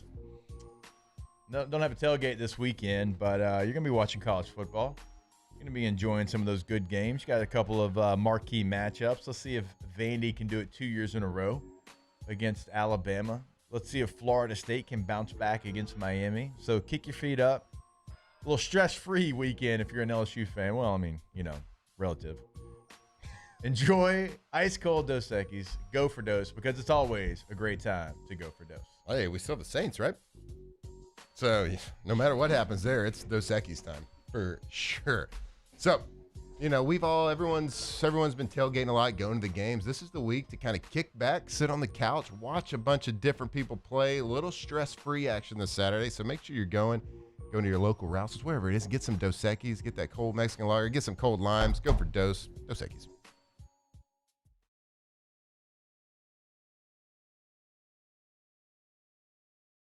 Bayou Chrysler Dodge Jeep Ram is taking $22,500 off MSRP on the brand new 2025 Ram 1500 Laramie with $22,500 off MSRP with a complimentary 7-year powertrain warranty that comes with all new Bayou Automotive vehicles. If you need sales or service, the crew at Bayou Automotive is going to do right by you. Supreme Jasmine is premium American-grown rice. From local farms to your table, every grain is supreme. Pick up a bag of Jasmine or any other of our Supreme American rice. Parish Construction and Roofing. This is Coach Kim Mulkey. Go to parishbuilt.com for all of your roofing needs. From your hometown, parishbuilt.com. Baton Rouge's home for real rock. It's Eagle 98.1. Foo Fighters. Led Zeppelin, AC/DC, Pearl Jam, and the flagship home for LSU sports. Take us anywhere with the Eagle 98.1 app. Eagle 98.1 is the rock station. At Ochsner, we know healing is a team sport. That's why we've partnered with world-renowned orthopedic surgeon Dr. James Andrews to create the Ochsner Andrews Orthopedics and Sports Medicine Institute. Whether you're a professional athlete or a weekend warrior, our team of specialists are dedicated to getting you back in the game. So whatever your reasons are for reaching your personal best, we've only got one: you. Ochsner Andrews Institute. Long live you. Family owned and community driven. Service Chevrolet Cadillac, a legacy you can trust since 1972.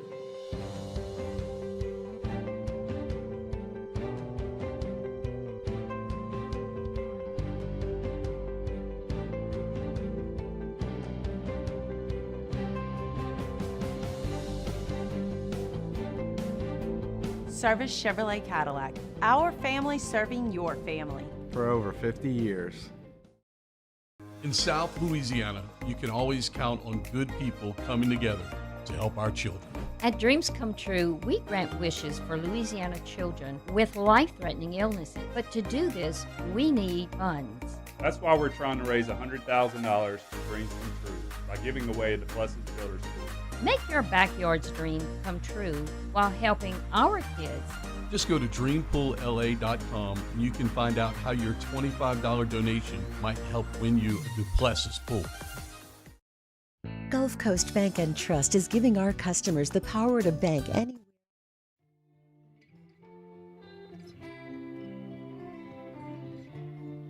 Locked in on LSU football 24/7. You're listening to Off the Bench.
All right, welcome back in. OTB on this Tuesday morning. Making Tuesdays feel like Thursdays out here, at least trying to trick the mind. Hopefully we're doing that for you out there today. Let's go ahead and get to a little OTB mailbag. I have this special delivery for off the bench. And look, it is marked most urgent. We'll be writing to you. The internet. What the is the internet?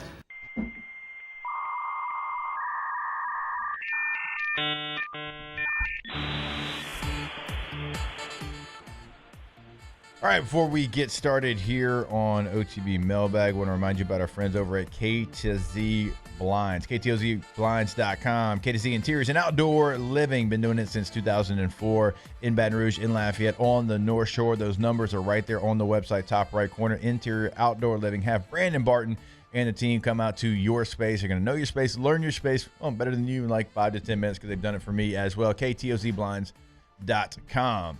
All right, let's get to some of these questions here. What kind of candy should I get to hand out for Halloween this year? Snickers. Reese's. Full-size candy bars. You'll be the most popular guy on the street. Yeah, you balling, huh? Yeah, we used like to go that, to the huh? rich Say, what these neighborhoods. producers made. I'll tell you what, the nerd clusters that are pretty good. Sour Patch is a good one. A lot of people like I Sour love Patch. candy. It's like candy and stuff like Yeah. that's my weakness. Like, Get all the I'm taking red it dye all. 40 stuff. Just some like before good, you can't like, do it anymore. Also, It's a true. bag of good like the Welch's gummies.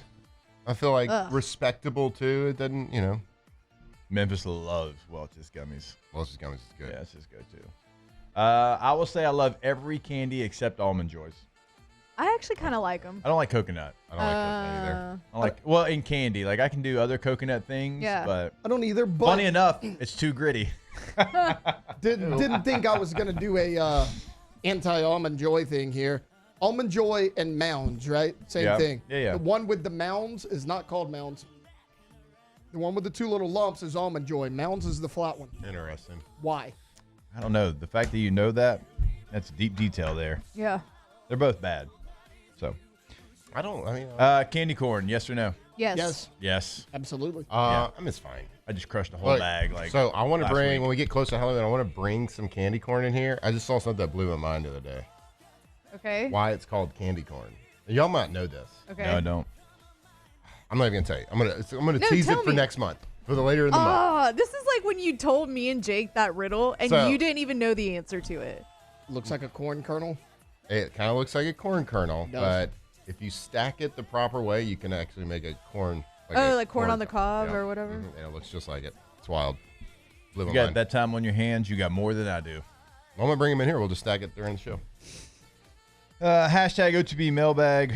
How big of a mistake was it to play Nust in the SLU game? I mean, Depends on how hurt he is. some of us thought it was Yeah, I mean, we talked about it. We thought bad rest decision, did him. you say? Yeah, in that contest, but he went out there and played and looked like he had got some zip back, but But it in was that process could have- Southeastern. Yeah, in that process could have actually. I don't know. We don't know. We don't Wait, like we the don't that know. that injury Like, portion. All Like we we don't can tell know. you Yeah. from like what we see from a fan's perspective, we don't know what the doctor said. We don't Yeah. know what's going on. But like, yeah, on our opinion, you should have, based on the information that we have, and we got that information from just watching tape, knowing he doesn't look right. Jake, to your point, like, yeah, like the throws across the middle, zip is zip. Doesn't really matter who you're playing. Like he had the zip against Southeastern. He didn't have it last week. Yeah. I mean, I Just didn't have guess. it.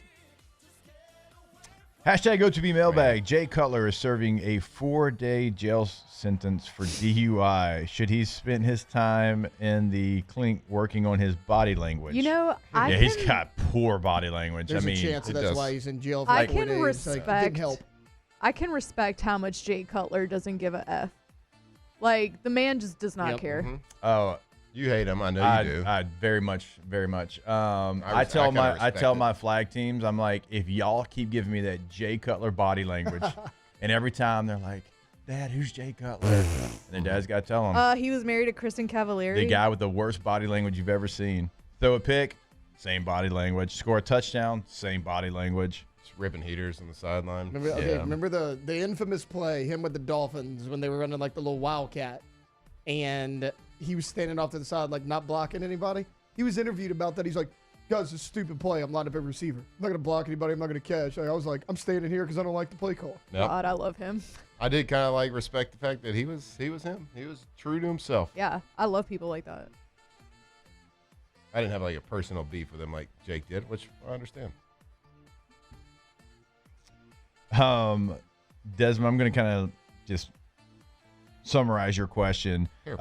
No, we can talk about adjustments, but no, we're not calling coaches to give our input. They probably wouldn't want to hear That'd that. be crazy. And every coach, every former player, every whatever is going to have, I guess, a different opinion than whoever the coach is. And again, they're in the building every day. Look, we don't know their offense. We don't know what their rules are, the foundational pieces of how each of these plays have been built or developed or what these guys have been taught. All we can say is based on our experience. That might be completely different than what the experience over there is. So we don't know what we're saying is right. All we're saying is our opinion based on experiences. Whether that's right, wrong, and different. No idea. We don't speak in facts. Hashtag OTB Mailbag. How much is the field to blame for all of these injuries? Are you talking about in the NFL and the turf? Malik? Yeah, that turf at MetLife's awful. It's always been awful. I played the old Met and the new Met, and it was still bad. You see OBJ's tweet? The turf in the NFL is not even high grade turf sometimes. It's shocking. I hate turf. We have nicer turf at Elite than they have in the NFL. And I mean that not even promoting the business. We just facts. There's some stadiums with really bad turf in the National Football League. I'll test it out later. And grass. There's places with bad grass. Yeah, you will. I'll go run some routes. I'd like to see a 40. Mm-hmm. Arizona, awful grass. It was like mush. It was always muddy because it's one of those fields you can roll in and out. Yeah, they rolled it in. And it was just always just soggy mud, basically. No. And it doesn't rain in Arizona, so explain that one to me. We were playing at Springfield my senior year, and if you've been out to Springfield High School, it's like a cow pasture. Could not tell you where Springfield is. Spraying there. It's in between Walker and Hammond. Okay. And if you're like, man, that doesn't seem like there's a lot there, it's not. Okay. All right. Yeah, but OBJ made a tweet, imploring the NFL to outlaw turf, make people change the grass, because there's a lot of similar scenes and pictures from when he tore his knee up to when Malik did. I know you didn't see the tweet because you just joined yesterday, but you'll see those kind of tweets going forward. He called it Death Life, right? I was trying to pull it up.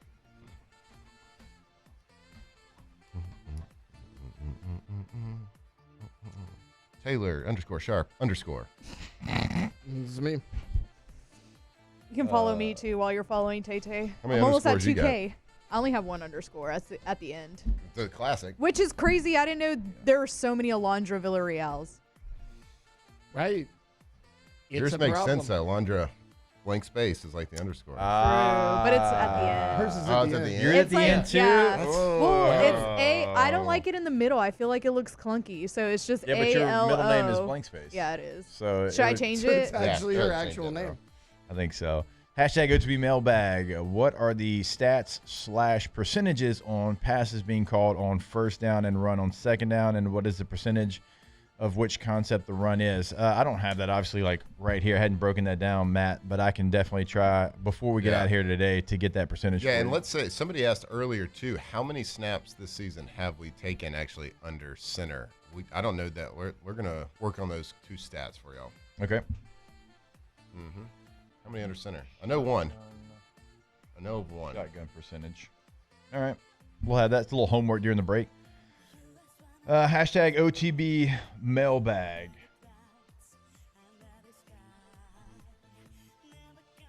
Can this defense stop Norris Sellers after what he did to Kentucky?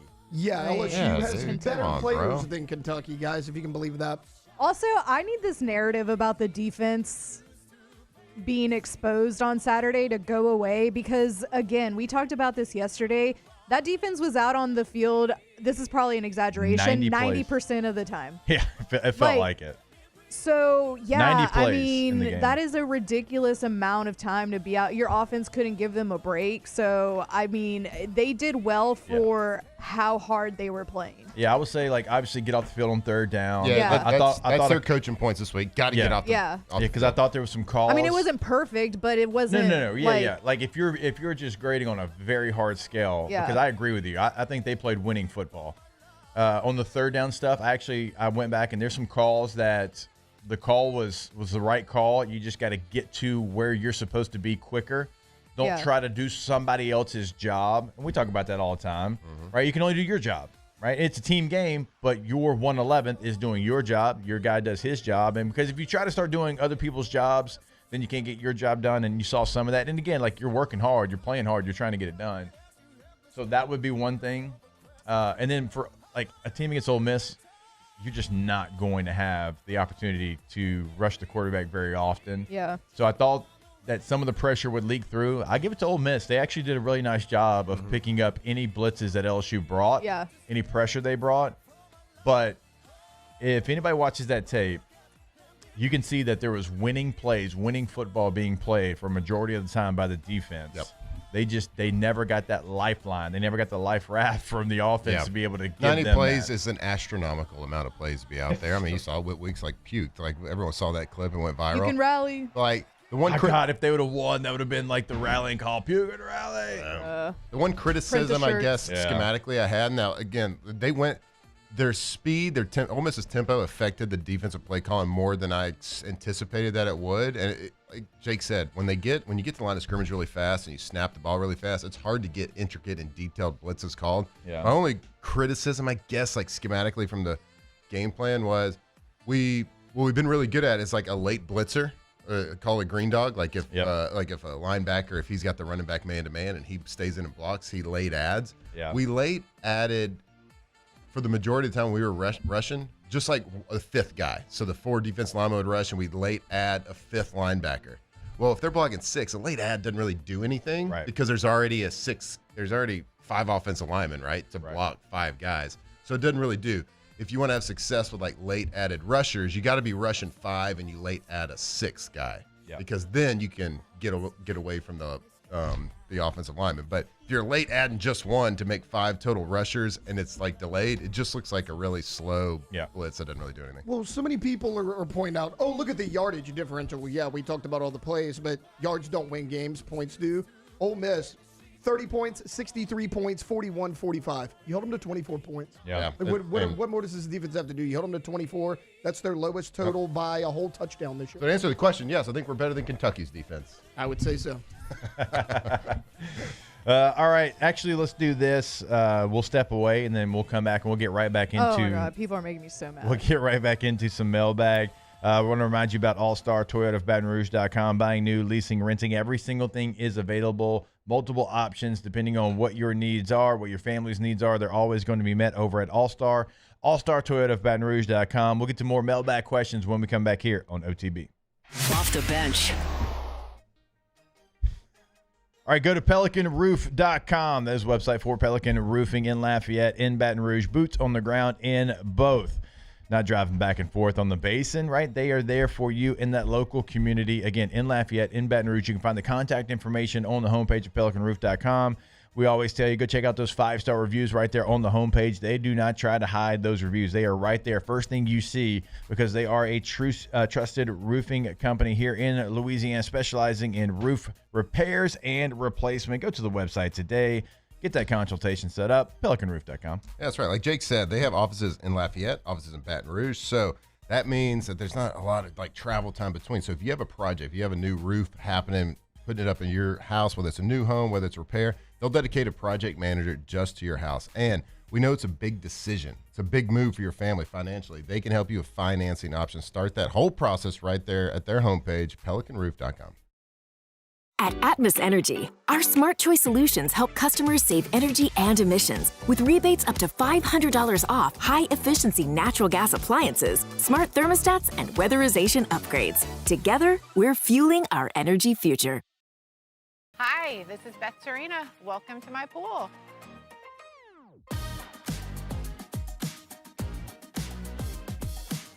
The First time I saw this beautiful pool, it exceeded every expectation that I had. They were able to get everything we wanted in this pool. It is a beautiful pool. We live out here, we eat out here, we watch TV out here. This is like our living room outside. We love this pool and everything about it. When we decided to build our pool, we called a great friend who is one of the best pool builders in the country in North Louisiana, and we said, who would you choose to build a pool in Baton Rouge?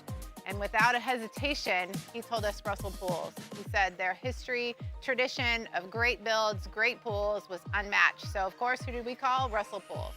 The advice I would give to anyone looking to build a pool is first call Russell Pools. They'll do an incredible job. It'll be incredibly organized, it'll be time efficient, and you will have your pool in no time.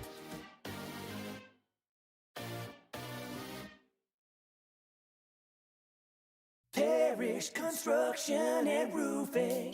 This is Coach Kim Mulkey.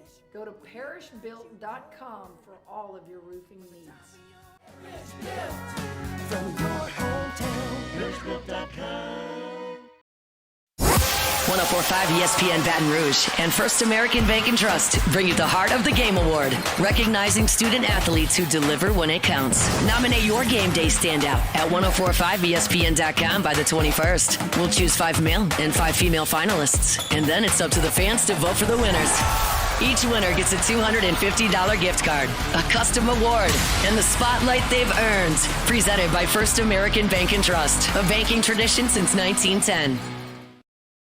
It's not just a game, it's a religion. You've got your team color, team swag, and now your very own website. LouisianaSports.net. Everything LSU, Saints, and Pelicans. Sports on demand. In-depth coverage by sports writing pros with continuously updated news. And with the LouisianaSports.net newsletter, you get pinged directly with top trending stories. Best of all, now and always. No paywall. It's free. LouisianaSports.net. Powered by 104.5 ESPN Baton Rouge. Your home for Louisiana sports. These are the luckiest ice cubes in the world. They could have been a thankless bed for an all-you-can-eat salad bar. But instead, they've been called upon to cradle and cool a crisp, refreshing Dos Equis. Looks like the lucky just got luckier.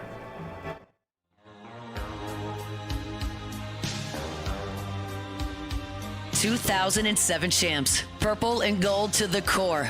This is Off the Bench with Hester and Flynn, Baton Rouge's go-to for all things Louisiana sports.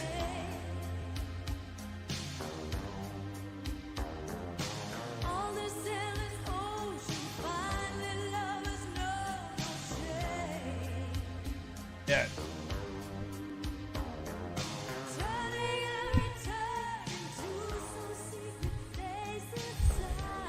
Well, Top Gun? Run around in some motorcycles? Tom still does it, you know? It looks cool on the motorcycle. Pulling up to the house. She leaves the door open. Front door. I was filmed in San Diego. Southern California. Matt's favorite place. Honestly, who cares? All right, we're kind of getting back into just a mailbag here. Just real quick. Honestly, like, we're not going to have time to do a ton of them, but why not? Like, all the defensive stuff, like, you give up 24 points and you were on the field for 90 plays. And again, like, if you've listened to us over the last 2 days, there are certainly portions of this LSU team, but we are not going to sit here and try to make an excuse for it. It has to be better. It is not anywhere close to where it needs to be. But defensively, you made winning plays in that game. Yeah, I know they converted some long. That's a good offense. But you made enough plays to win that game if you had some help. And Nookie pointed this out, and I want to reiterate it. In the first half, here's how many plays your drives offensively lasted to help your defense out. 3, 5, 5, 3, 3, 4, 1. That's how many plays you had. 5 was the most plays you had in a drive in the first half. 5. Because we were scoring so fast? Nope. So, complementary football has to happen. And when you go back and you look at the grades for this team, right? A.J. Halsey graded out 84%, P.J. Woodland 79%, Whitweek 71%. Like, there's some guys on the defense that, again, gave you an opportunity. But for them to be elite, which I think they have the ability to be so, you got to help them out. Like, you have to go out there and, hell, even if you kick a field goal, put 11 plays together. Because, okay, so we gave you that, and then you look at what Ole Miss was able to do, and they had an 18-play drive that ended in a field goal. They went 18 plays and didn't even score in the end zone. So defense not good, though. Got to help each other out. That has to happen if you want to be where they can be. So yeah, I'm not even sure. Is that narrative real? Like, are people talking about that? I don't know. I've been focused on the offense. I've seen a few things online. There's a few things in the chat. I mean, it can't be real. I mean, get it's got to be trolling. It's got to, yeah. Rage bait, clickbait. I mean, it worked on me. It did. You got, yeah, you did. You got kind of I mad. saw over there. Marcus fist ball up over there. I was doing Arthur fist. You were, without question. All right, so yeah, you have to help each other out. Complementary football, offense, defense. I know it's something that's been foreign over the last couple of years, but it has to start matching each other if you want to get to where you want to go, which is the college football playoff. Just think, like, I know nobody out here listening, like, nobody's current football players are now listening. It's just like, just put yourself in your shoes. Like, defense that just was out there for 15 plays, held them to whatever, field goal, whatever it is. You come off the sideline, your offense goes 3 and out, and it's like, all right, defense back on the field. Just put yourself in those shoes. How tired do people get walking up 2 flights of stairs? Yeah. Well, that, and put yourself in also those shoes. Also you get on the board and you get your pen out, Sharpie, dry erase board, whatever, and you open it up and you go to make an adjustment. Defense alert. What? Yep. Wait, what? Huh? Defense alert. We're trying to make adjustments. You Well, can't in 3 plays. Just sit down. Just got me a little sip of my high. All right. Jesus. I see a lot of cramping out there. All right, we'll be back. More OTB. Off the bench.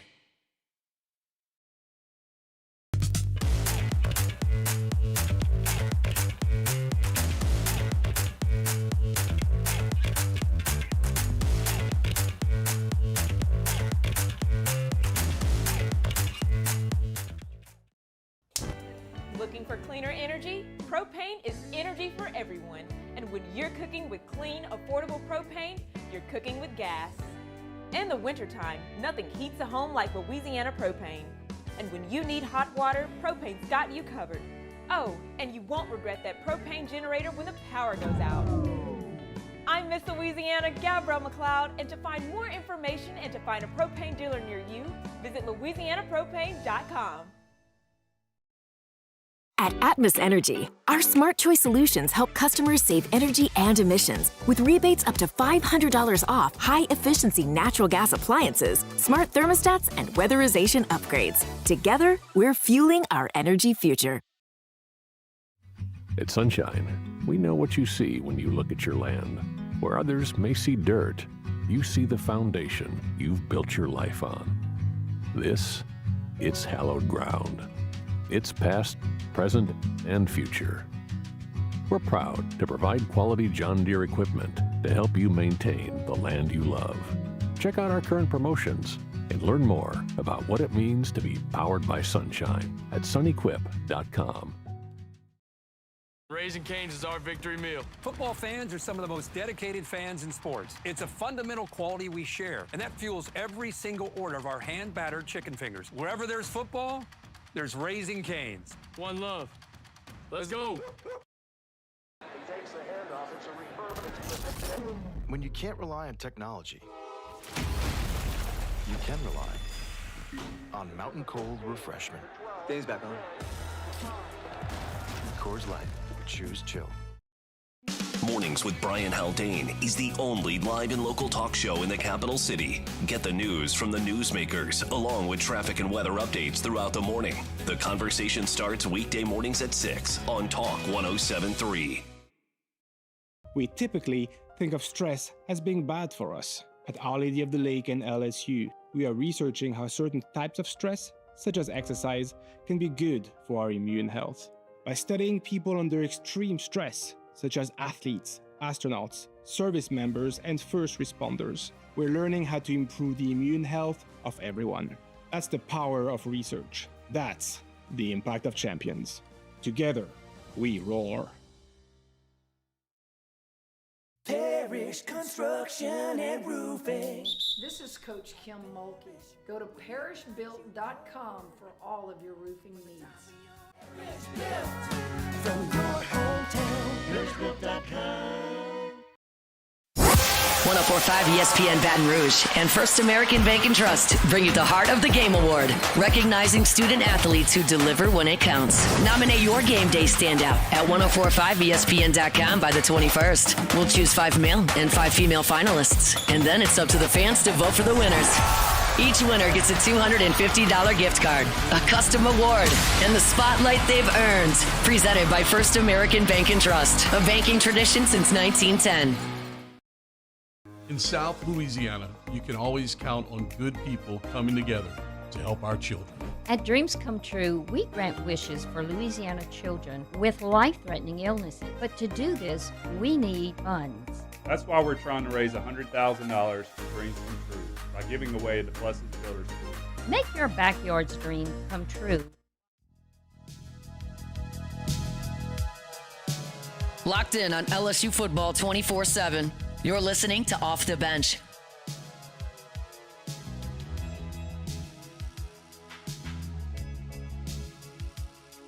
All right, welcome back in. OTB here into hour number 2 to kick off hour number 3. We'll get back into the Saints conversation. Nick Underhill, New Orleans Football, will join us. Obviously, Nick's going to bring in the vibes this morning.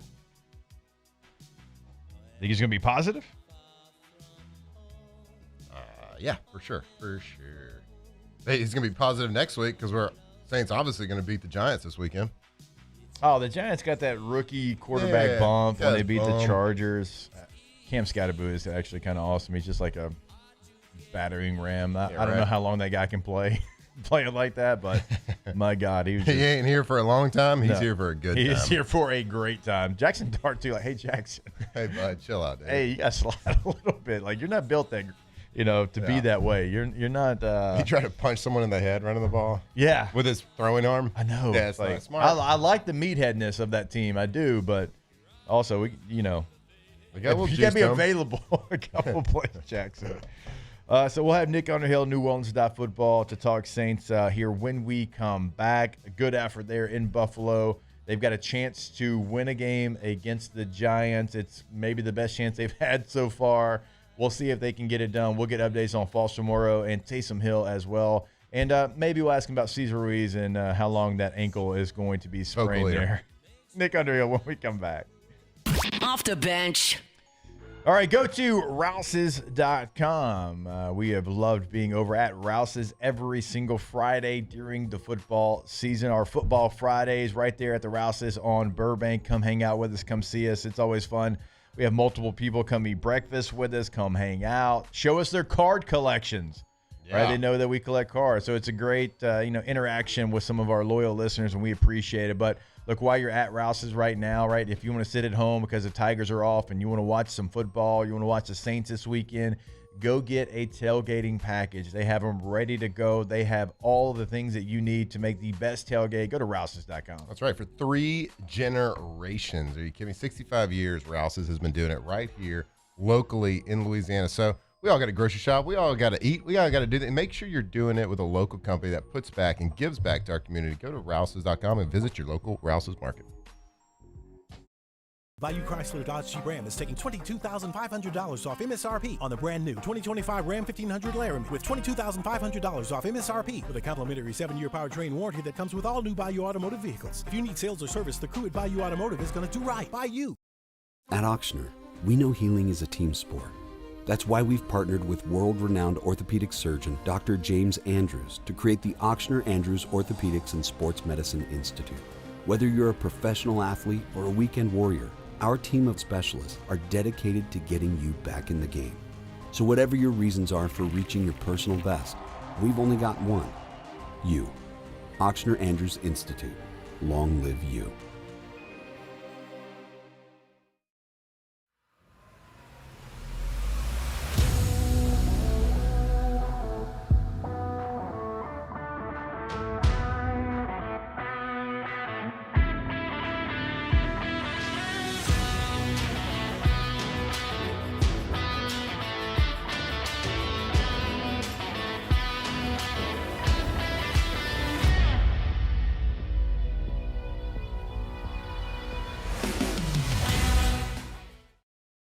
Raising Cane's is our victory meal. Football fans are some of the most dedicated fans in sports. It's a fundamental quality we share, and that fuels every single order of our hand-battered chicken fingers. Wherever there's football, there's Raising Cane's. One love.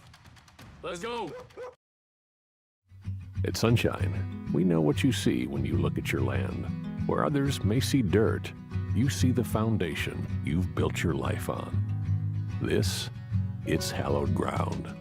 It's past, present, and future. We're proud to provide quality John Deere equipment to help you maintain the land you love. Check out our current promotions and learn more about what it means to be powered by sunshine at sunequip.com. Today, we are shaping tomorrow. We are researching how extreme stress impacts the immune system, from trauma victims to athletes and even astronauts. Our work is leading the way in sepsis treatment, saving countless lives. We're unlocking the mind with music in exciting new ways. Our Lady of the Lake Health and LSU are improving the health of our state. That's the impact of champions.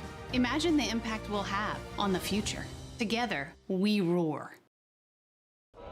These ice cubes could have been a thankless bed for an all-you-can-eat salad bar. But instead, they cradle and cool the crisp, refreshing Dos Equis. Nicely done, ice cubes. Gulf Coast Bank and Trust is giving our customers the power to bank anywhere, anytime during this challenging event. And we're right there with you. Our mobile banking app is a smart way to manage your money and time. Gulf Coast Bank and Trust, the bank that cares about you.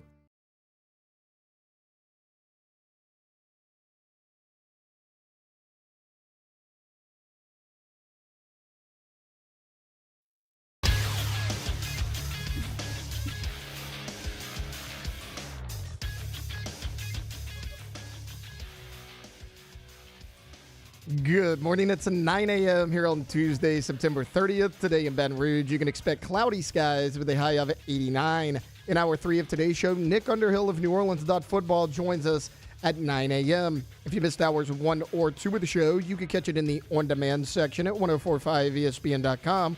You can also follow us on Twitter or Instagram at OTB_ESPN and watch us on YouTube at the 1045 ESPN channel. Hour number 3 of Off the Bench, live from the Raising Cane's studios, starts now. All-Star Toyota presents Off the Bench with Jacob Hester and Matt Flynn. Hands to Hester, and Hester, yep, got it, 5 out of 5. From carrying each other to a natty to carrying each other on the air. Flynn is back to throw for the end zone goal. Live from the Raising Cane's studio, it's Off the Bench.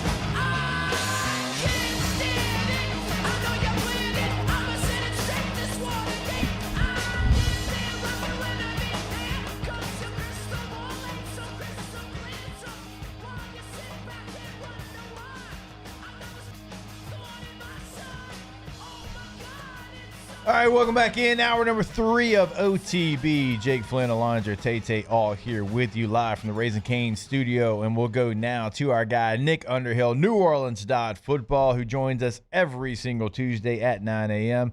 Nicholas, how we doing this week, sir? Hey, doing good. How you guys doing? Pretty good compared to yesterday. Yeah, a lot of losses for the OTB squad this weekend, but it's okay. We're a day past what we were yesterday. We're moving forward now, but we will reflect on the performance that happened there in Buffalo, which I understand it. No moral victories in the National Football League, but there were some positive things, I think, from the New Orleans Saints after how it looked in Seattle. I'm sorry, you cut out on me. I got you now. No, I'm just saying, like, there's no moral victories in the NFL, but after what happened in Seattle, I think there's a lot of things in Buffalo that you can actually say were a positive for the Saints. Oh yeah, they're 3-1 in moral victories this year. Let's go. Let's go. Woo, baby, let's go. I mean, look, it's about the process. I think if you just enter it with the mindset and you're realistic about it, and I understand there's a lot of people out there that are living and dying and want to see the win every single week. And I mean, of course that's the goal. But I think if you're looking at it realistically, they probably were always going to start 0-4. And I mean, there's the threat of like, if you don't beat the Giants this week, when do you get that win? And I mean, if you're hanging on that, I mean, it's a dark existence. But if you're looking at it and you see it for what it is, and you're kind of expecting them to lose every game, you're looking at Jonas Sanker and going, okay, well, like, there is one building block established. That's a win. The coach had a horrible time of just getting his team lined up and getting a snap off in Seattle. 1 week later, he goes to another loud, hostile, crazy environment, and they're clean. And they have a better system for it. And they lose the guard who's signaling the snap count, put a UDFA rookie in, and, like, it remains clean. So, like, seeing those things makes me believe in the process a little bit more. They played them tough. 0-4 is a terrible thing. And Aaron Glenn's in the same situation, and you got Mike Greenberg coming for his neck. So, like, there is a standard, and there has to be, like, wins at some point. But, like, I'm just realistic about it, and I just don't see a very good team, and I think they cleaned up and played well. And I think you can hang your hat on that for now. Like, I do think, you got the Giants, you got the Patriots, you got the Bears. Like, if you're 0-3 through that stretch, I think we're probably having a slightly different conversation at the end of it, because at some point you got to win a game, and that goes for the quarterback especially. But I think right now, I feel halfway decent about the team coming out of there. I think their defense needs a lot of work. I don't know that I see all the bright spots on the O-line that I'd like to see. I'd like to see that be a little bit tighter, but by and large, I think a lot of things went okay for them in that game. Got some run game going. So, yeah, I mean, there's definitely some bright spots. Yeah, well, let's keep it on the Buffalo game just for a little bit longer. So the two bright spots for me watching the game was you're playing Josh Allen. You can't hope to stop him. You can only hope to contain him type situation, but they contained him for a decent – like, he made his plays throughout the game, but – they made his life kind of hell. They got after him a little bit, got a couple sacks. They made it difficult on him. But then on the other side of the ball, the running game looked great for most of the game. So I wanted to see, like, you've spent more time kind of going back and watching the replay of the game and everything. Like, what was the key contributors to the run game? I'm curious, was it just because they were sitting there with a light box, daring them to throw it?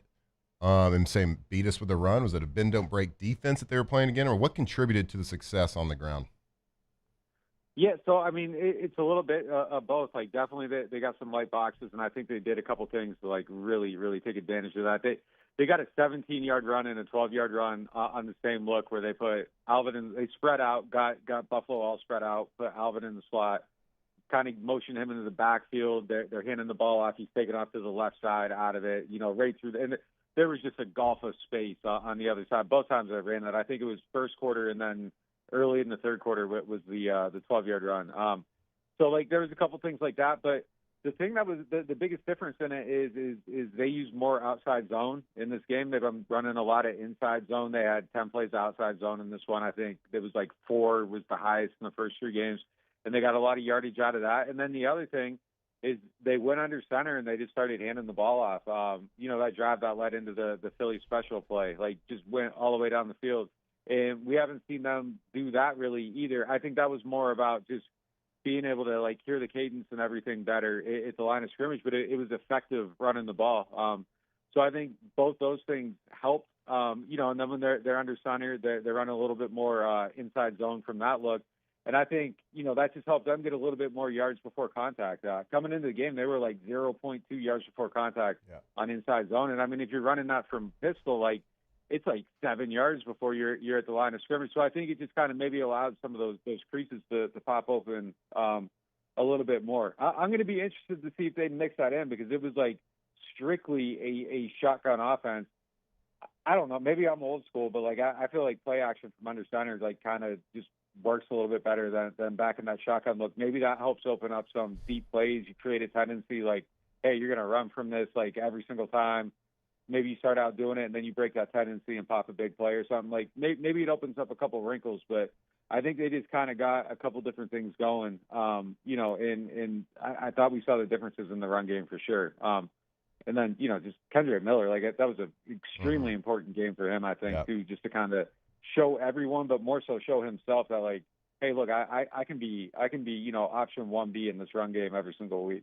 Yeah, and also show Dennis Allen for if he was watching somewhere. Let me ask you about that pass that Olave threw. Gosh, it just felt like such a big moment in the game, and you're trying to do something to give you a spark there. It's like you don't mind plays like that, but if the play's not there, you got to just, live to play another down. And that play felt like it took a lot of emotion away from what the Saints had kind of built up there.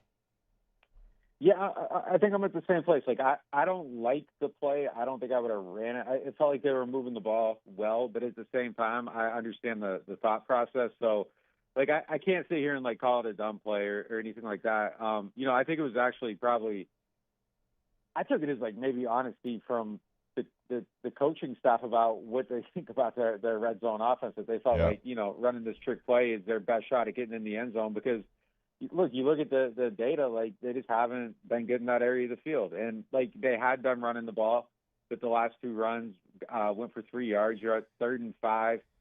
I didn't like the 2nd yard pass either, maybe though. Like I probably would have I would have kept running probably on 2nd down, and then maybe you're at like 3rd and 2.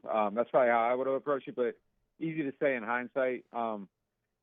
Man, like Cole Bishop, like you look at that play, like Shaheed's taking it, and then he tosses back to Olave on the reverse for the throw. Like before he even pitched the ball to Olave, he's breaking from the other hash. Over it was a great play. It was like it was doom, man. Like he's seen that thing just from go. Yeah, it was an amazing play. I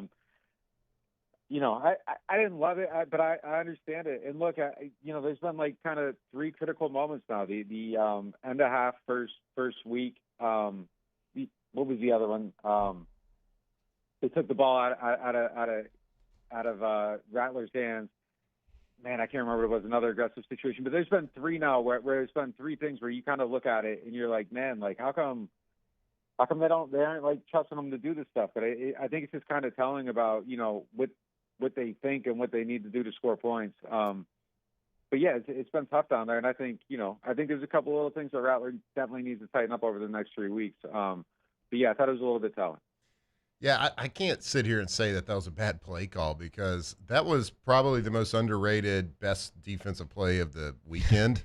I mean, college or pros. It was incredible. Like the safety on the front side reads the play and makes a complete sprint of a play to the backside and is able to get the ball. Like that was an incredible play. So it's hard for me to sit there and say like, man, that was a bad play call because if he reacts like a split second slower.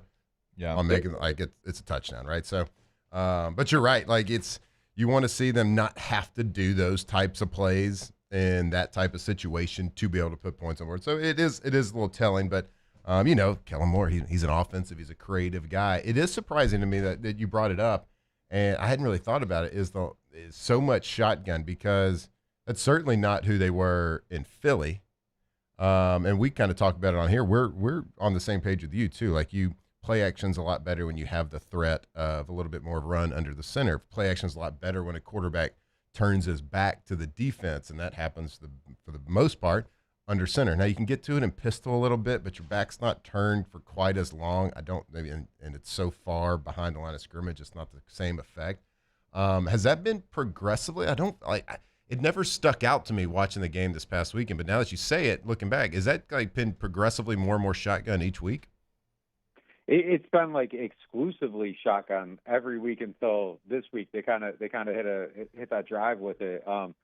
And I think that was a problem in Seattle too. Like they couldn't hear nothing, and I think it messed up some of the timing and everything. And they tried to switch it up this week, and then it worked well. But yeah, it's kind of like it's kind of college-ish, man. Like, it's just like kind of standing back there like the whole entire game, never under center. Like, play action hasn't been really working at all for them. And yeah, I don't know. Like, again, I might have like overdosed on the Shanahan era of the NFL, but like play action married to like outside zone action just feels like you get those linebackers moving out of the way, and then you're creating space, and you can just open a lot of stuff up, and it's like their play action just really hasn't been like doing anything. So I'm just kind of curious to see if it kind of progresses a little bit that direction. But that's well, Nick, I would say probably the top 5 offenses in the NFL, which would mean the entire world, are pretty balanced between shotgun and underneath the center. You look at the Lions, you look at the Packers, you look at even the Bills are going under the center, and I feel like Spencer looks pretty good under the center. He looks pretty comfortable for a guy that's probably been pretty exclusive shotgun in his college career. It looks pretty comfortable under there. Yeah, I agree, man. Like I don't necessarily love the approach. And again, I want to see if it evolves a little bit because you get a little bit of success there. Kellen doesn't expand a lot on things at the podium. Like, he's been asked about the shotgun stuff, a few times, and he just said he likes the timing and space of it. But I think it definitely needs to find a way to be a little bit more balanced. And I think again, like I think it would just open up a couple of them shots, and that's the big thing missing from the offense. And the whole league's kind of going that direction. You look, and it's who are the passing leaders? It's like Carson Wentz with 350 yards, and then everybody else has 175, 200. Like, it's just kind of getting oppressed a little bit, and even Josh Allen didn't have a ton of passing yards this week, and I think he's averaging 240 a game, and that's kind of the standard, which is way different than like 7 years ago. But you got to be able to hit a couple of those shots down the field, and I think for this team with the talent they have, the quarterback they have, like it's got to be manufactured a bit. And under center play action, I don't know. Like, again, I might be an idiot, but like it just feels like that's the way to open maybe some of that stuff up when you're a little bit deficient at a couple spots.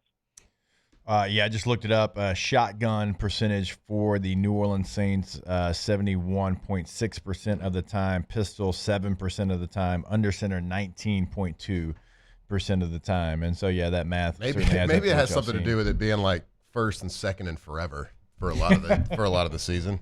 Maybe, certainly. Hey, let me ask you about 2 guys though that potentially could come back in the next couple of weeks. We talked about it earlier. Foster Moreau and Taysom Hill opening that 21-day window where they can come out there and practice. What's the latest on them, and what do you think that those 2 players can help this offense achieve when they do get back?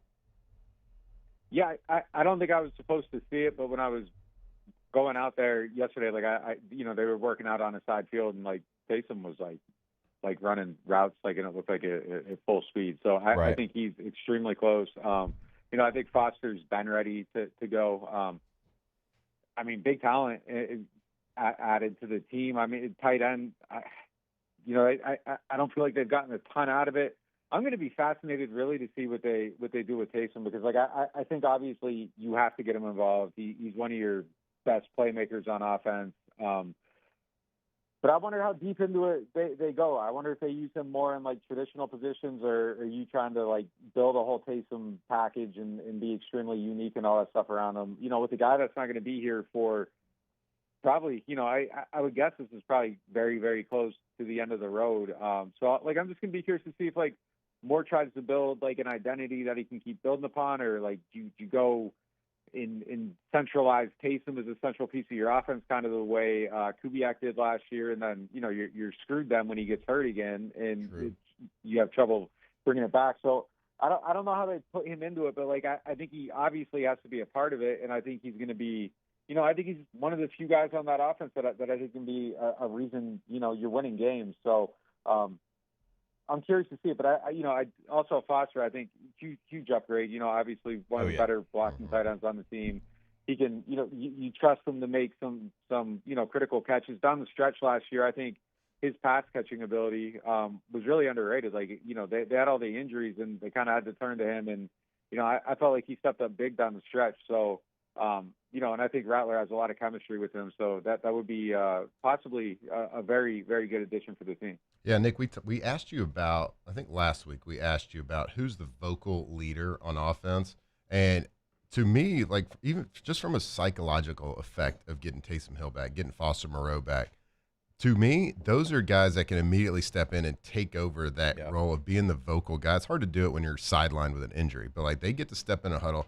I feel like bring a little bit of weight behind their voice, weight behind them if they are going to get off onto the offensive line or whoever it is. But like they bring a little bit that extra, like that it factor to that psychologically can help everybody, especially a young quarterback, especially a unit that has been struggling a little bit. I think it's going to be a good call, like a psychological effect. And to that point, your answer last week on the vocal leaders of the offense, Cesar Ruiz gets hurt. He's out for, 3 to 5 weeks, something like that. And you got a guy, am I saying this name right? Torcelli Simpkins?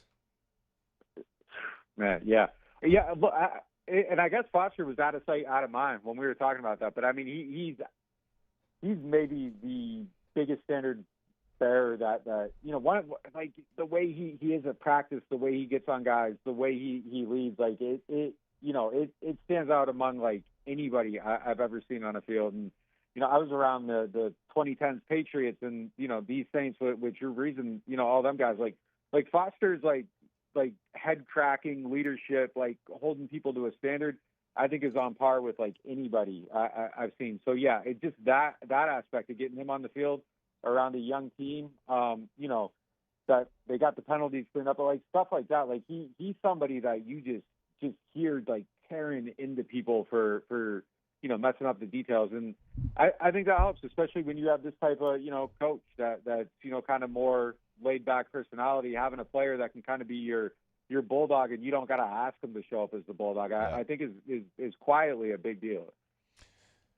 All right, there he is, our guy, Nick Underhill, NewOrleans.football, joins us every single Tuesday here on the show. Nicholas, one of these days we are going to have you on, and we're going to be celebrating a Saints victory, and it might come this week against the Giants, and so we look forward to that day. You got to beat the Giants. Yes. When the Saints get that win, we're going to get you on video call. Yeah, for sure. So we can see the All right, is that joy a in your deal? face. It's the Saints win. We got to get you on video. Deal? Yeah, I'll be there. All right, perfect. All right, appreciate it, Nick. All right, later, guys. Got to beat the Giants. Got to beat the Giants. Oh, we're going to. It ain't no guess. That's what it's going to be. For over 52 years, Pala has been building confidence from steel fabrication, precision piping, tanks, vessels, and helical piles to a full-scale industrial construction and maintenance. Pala delivers results you can trust with a 70,000 square foot fabrication facility in Louisiana and licenses in 32 states. They are equipped for projects of any scale, anywhere. So when safety, quality, and reliability matter, choose Pala. Employee-owned, relationship-driven. Learn more at palagroup.com. See, Tate, you got to be on them toes like Alondra is over there with the let's get it started. With what? You just never know when I'm going to do a floater. Yeah, you just never know. Because we dream in cartoons up here. What sometimes. did I kind of blacked out yesterday? I kind of short-circuited yesterday. What I did was I going say? to say, so where do we go to go see Go Pal? see him. I forgot. Go see him. That was, him. yeah. said Pal Right now. Group. So during Go the Pala ad yesterday, I was, Where are we I going? short-circuited a little bit. Industrial construction. What did I say before that? Right now. Right now. Pala, said right now. Pala. Go see him. It's on me, guys. Pala. Right now. My internet kind of stopped working. I couldn't pull up my notes. Yeah, it's on me. Go see him. Right now. Matt's like, go Where? stand outside the fence and look. But where are we going? Yeah, I like, don't know. you didn't even send the people to a place. You just said go see them. Yeah, go see him. Check it out. Palagroup.com. Right now. Right now. Right now. All right, more OTB when we come back here live from the Raising Cane studio. Off the bench. Russell Pools. Just a human. Just one man. Russell Pools, right now. Right now. Go see him. Go see him. Russell Pool Company, as you can tell by Tay-Tay's video there, if you're watching us on YouTube, you can build your dream pool in your backyard. Not Matt's dream pool, not mine, not Alondra's, not Tay-Tay's, but your dream pool. As you can tell, I mean, there's nothing they can't do. Anything that you can dream up, or look, they can help you design that as well. Like they've done this so many times, and you can just give them an idea of what you're looking for. They'll make sure that you get exactly what you are looking for. So go to the website today. That is russellpools.com. Yeah, when you go to that website, go to their gallery. You're going to see their work, everything they've done from infinity pools to water features to Oh, there's one pool with an island in the middle of it. It's unbelievable. And can I get a hot tub? Somebody. So if you got a dream in mind, if you've been waiting to build that pool, you just hadn't pulled the trigger, give them a call. Go see their website right now, russellpools.com.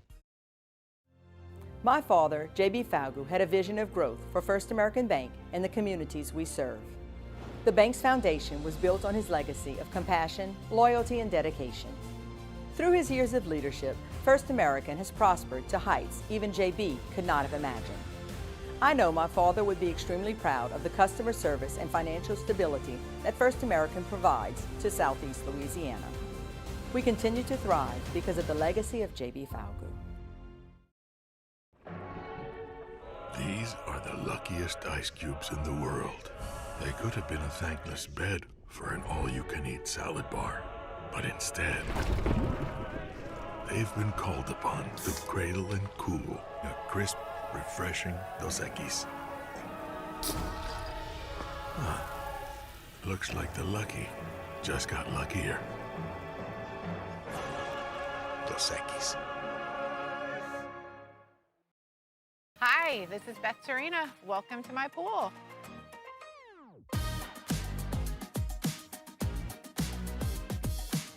The first time I saw this beautiful pool, it exceeded every expectation that I had. They were able to get everything we wanted in this pool. It is a beautiful pool. We live out here, we eat out here, we watch TV out here. This is like our living room outside. We love this pool and everything about it. When we decided to build our pool, we called a great friend who is one of the best pool builders in the country in North Louisiana, and we said, who would you choose to build a pool in Baton Rouge?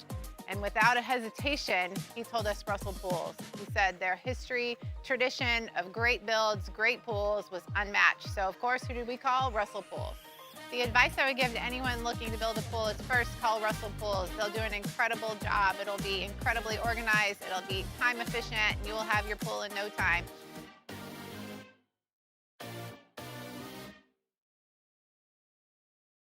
At Auctioner, we know healing is a team sport. That's why we've partnered with world-renowned orthopedic surgeon Dr. James Andrews to create the Auctioner Andrews Orthopedics and Sports Medicine Institute.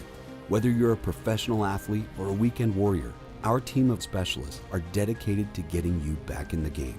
So whatever your reasons are for reaching your personal best, we've only got one: you. Auctioner Andrews Institute. Long live you. Baton Rouge's home for real rock. It's Eagle 98.1. Foo Fighters.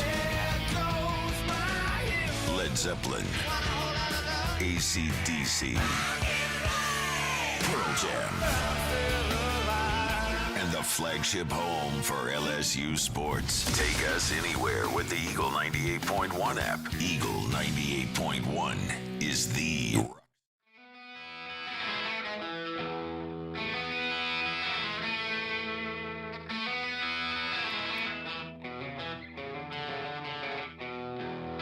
Locked in on LSU football 24/7. You're listening to Off the Bench. All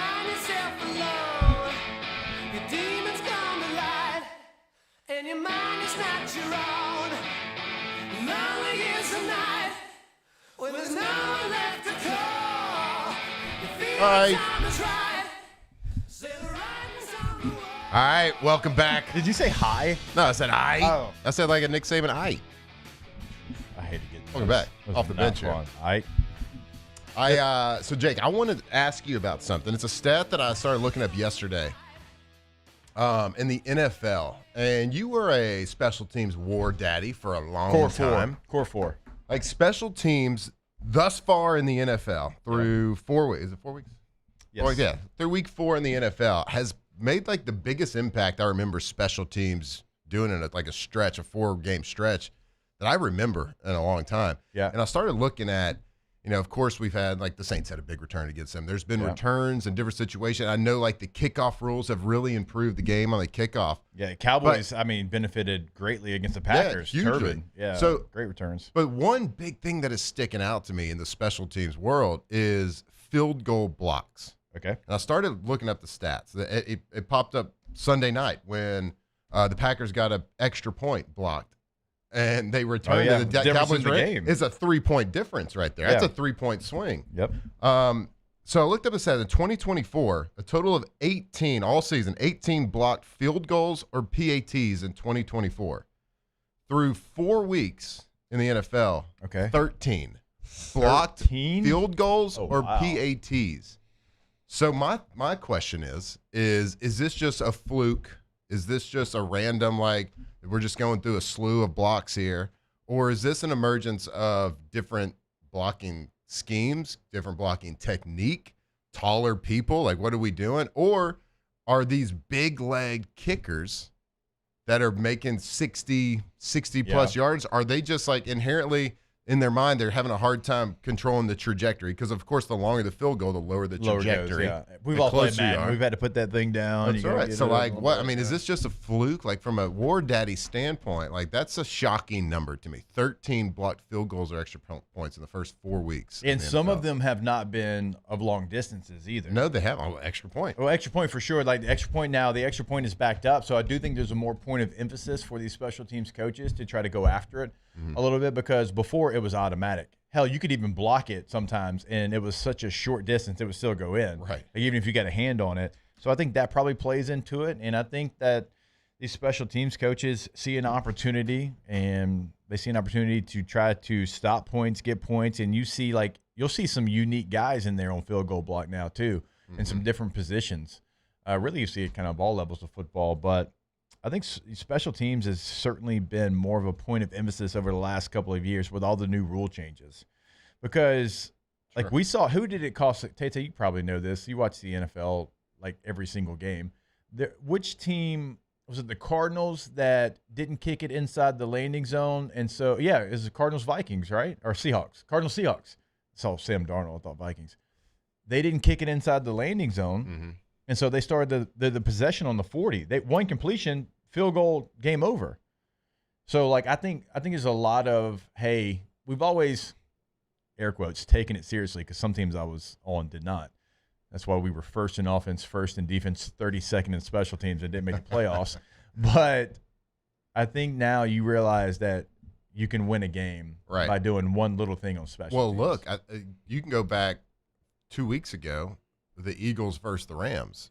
The Rams won, like, they beat the Eagles for 4 quarters. They had 2 blocked field goals in that game. 2 blocked field goals. One for a touchdown at the end, and they lose by cover the spread. Yeah, they lose by 7 points. The Rams should have won that game, and the Eagles, I mean, they're so good, they're so talented, but 2 blocked field goals in a game? That is unheard of.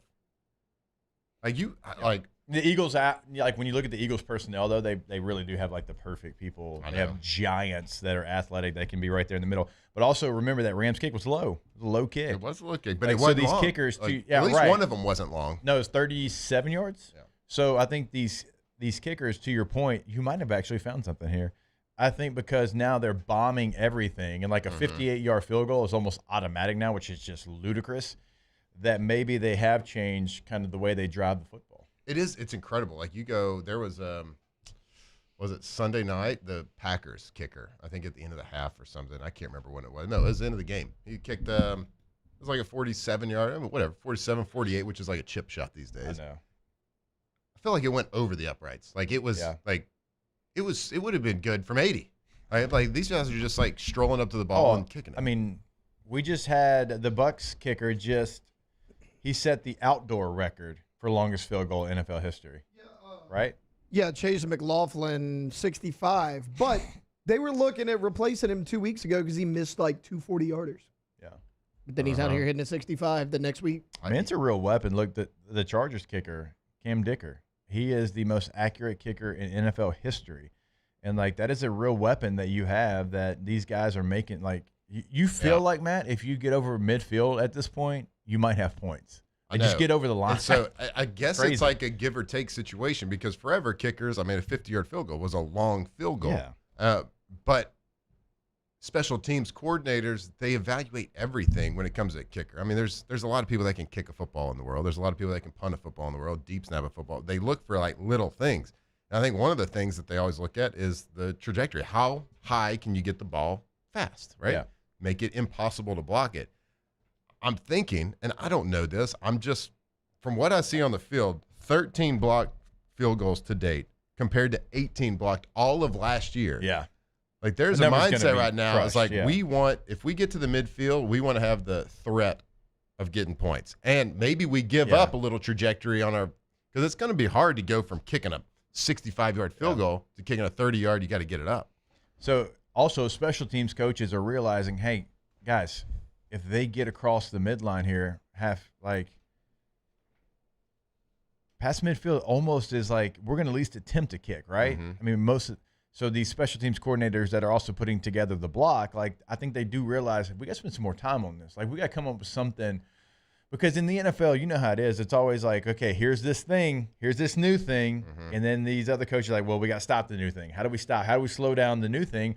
Well, the new thing in the NFL is let's go kick 55 to 65-yard field goals. Yeah, right. But that's the thing to me. Like this field goal's been around a long time, and all of a sudden, like right now, coaches have figured out a way to make people taller and bigger, and like just now figured out a scheme to block field goals more. But it's starting to become commonplace, which is wild, because I remember like if you saw a blocked field goal in the game that you were a part of, it was something special you were watching. Like that doesn't happen unless it's just a terrible kick. Yeah. Anyway, Special teams war daddies are people too, Matt. They sure are. And we're finding that. But It's playing such a big part, and I didn't even put in blocked punts in that scenario. Yeah. There's been a bunch of blocked punts. People are getting really aggressive with the ball. You saw, I mean, who is it? Buffalo's kicker, punter, nearly snapped his leg. Wasn't that Buffalo? Was that? Yeah. Yeah. Oh, speaking of, Tyreek Hill last night. Jeez. That was an ugly one. Dislocated kneecap, right? Did y'all see it? Yeah. It did not look good. It's tore multiple ligaments, including ACL, is what I just saw. Was it? Oh, man. No, it looked bad. They had him in like the bubble cast. And it was gross. That was a bad game. All right, real quick, before I give you the shotgun percentage that you were asking for, somebody was asking for earlier from LSU. I want to tell you about our friends over at yourgoodwood.com. Goodwood Men's Sexual Wellness, Monday through Friday, 9 a.m. until 5 p.m. on Drusilla Lane, 225 4GD Wood is the phone number. The website is yourgoodwood.com. Bottom right corner of the website. Book that consultation today, yourgoodwood.com. All right. Anybody want to take a guess? All right, so let's do this. Because pistol is shotgun, and I don't know why they put it in a different category. They put a pistol in a different category? Yeah. I guess because it like technically like shotgun. It's like number of offensive plays that are not under the center. Anybody want to take a guess? LSU. Somebody's asking us how many percentage of the plays for LSU are out of shotgun. 95. Okay. Pistol doesn't count as shotgun? Well, I added pistol. You did add it, okay. I added pistol into it because for us, it's still a gun.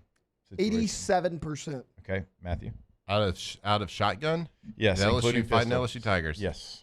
I'm going to say 98.7. Alondra is the closest. 92.5% of the time they are in shotgun. So like what they're calling like just actual shotgun, 79.5, pistol 13%. And then under center, 7.5%. 7.5%. Okay. Yeah, because you got to think like some of the goal line stuff, and they have had a couple of plays. They had like 2 reverses, I think, to a receiver out of they were underneath and kind of like a toss to a. So I'm guessing about 75, average of 70, 75 plays a game times 5 games. That's 375 total plays. If you take what'd you say, 7.5%? I think I can actually give you. That's 28 plays under center. I think it was 25 when I looked. Pretty sure actually it was 25. I don't know so if I believe that. So, do we have a victory formation? Oh, victory formation probably counts. Yeah, for sure. As under center, yeah. And to this point, you've won every game before last week. So no, I'll take up. The pistol is a weapon. It's not a philosophy again. It's a weapon to use. It was a philosophy at a place like Nevada. Yeah.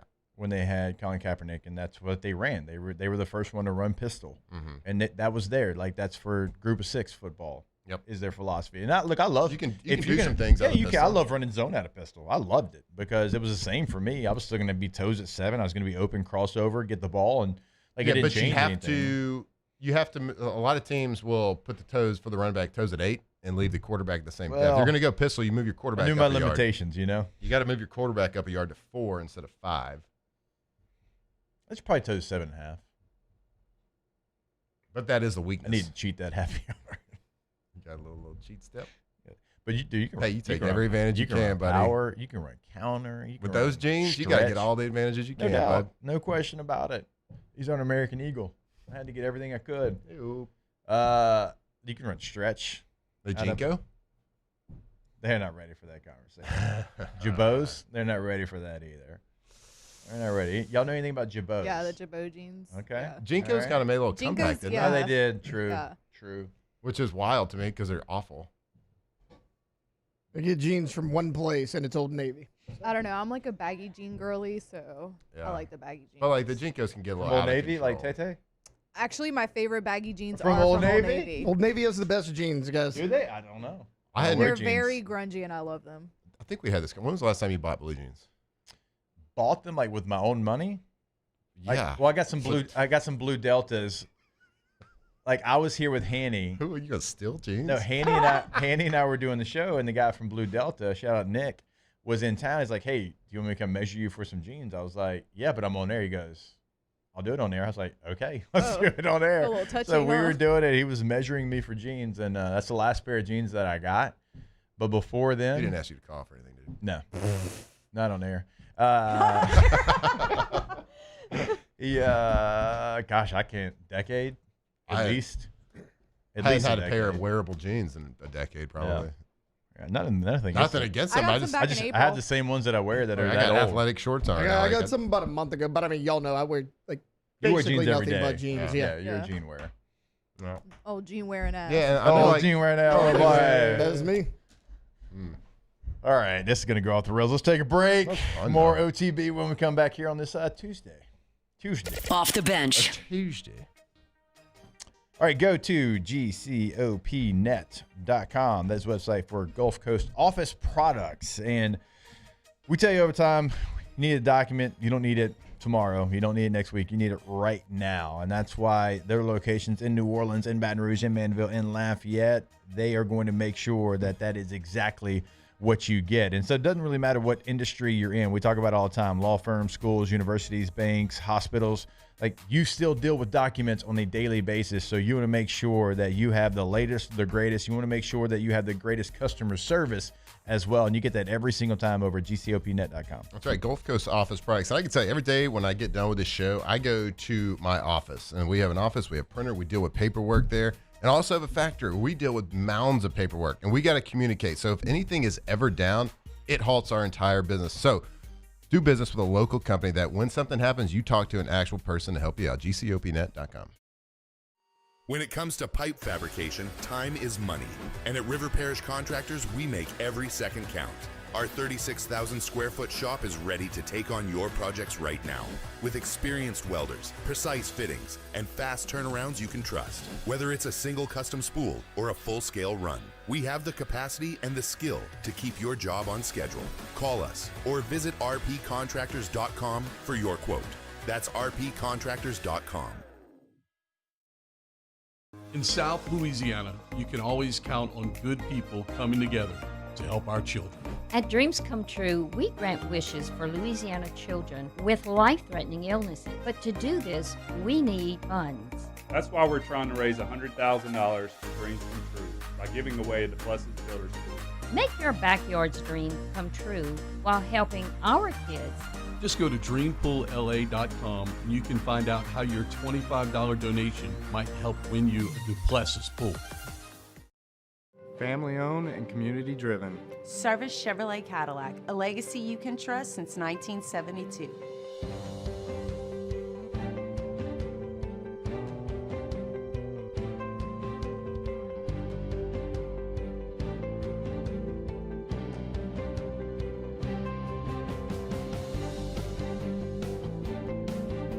Service Chevrolet Cadillac, our family serving your family. For over 50 years.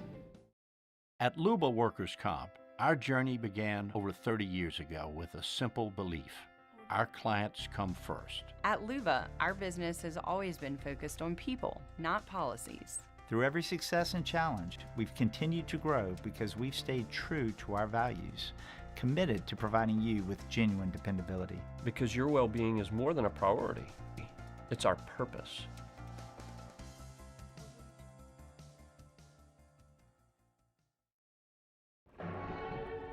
These are the luckiest ice cubes in the world.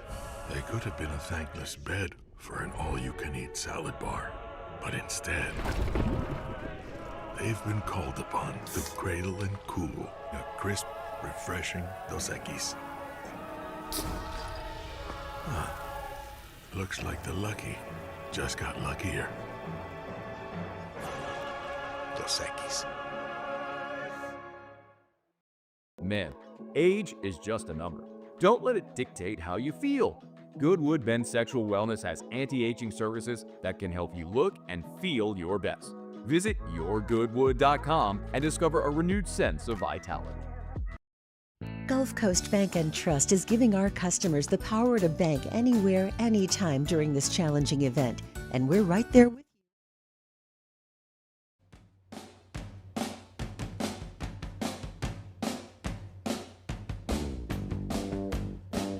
From the locker room to the airwaves, it's Off the Bench with Jacob Hester and Matt Flynn.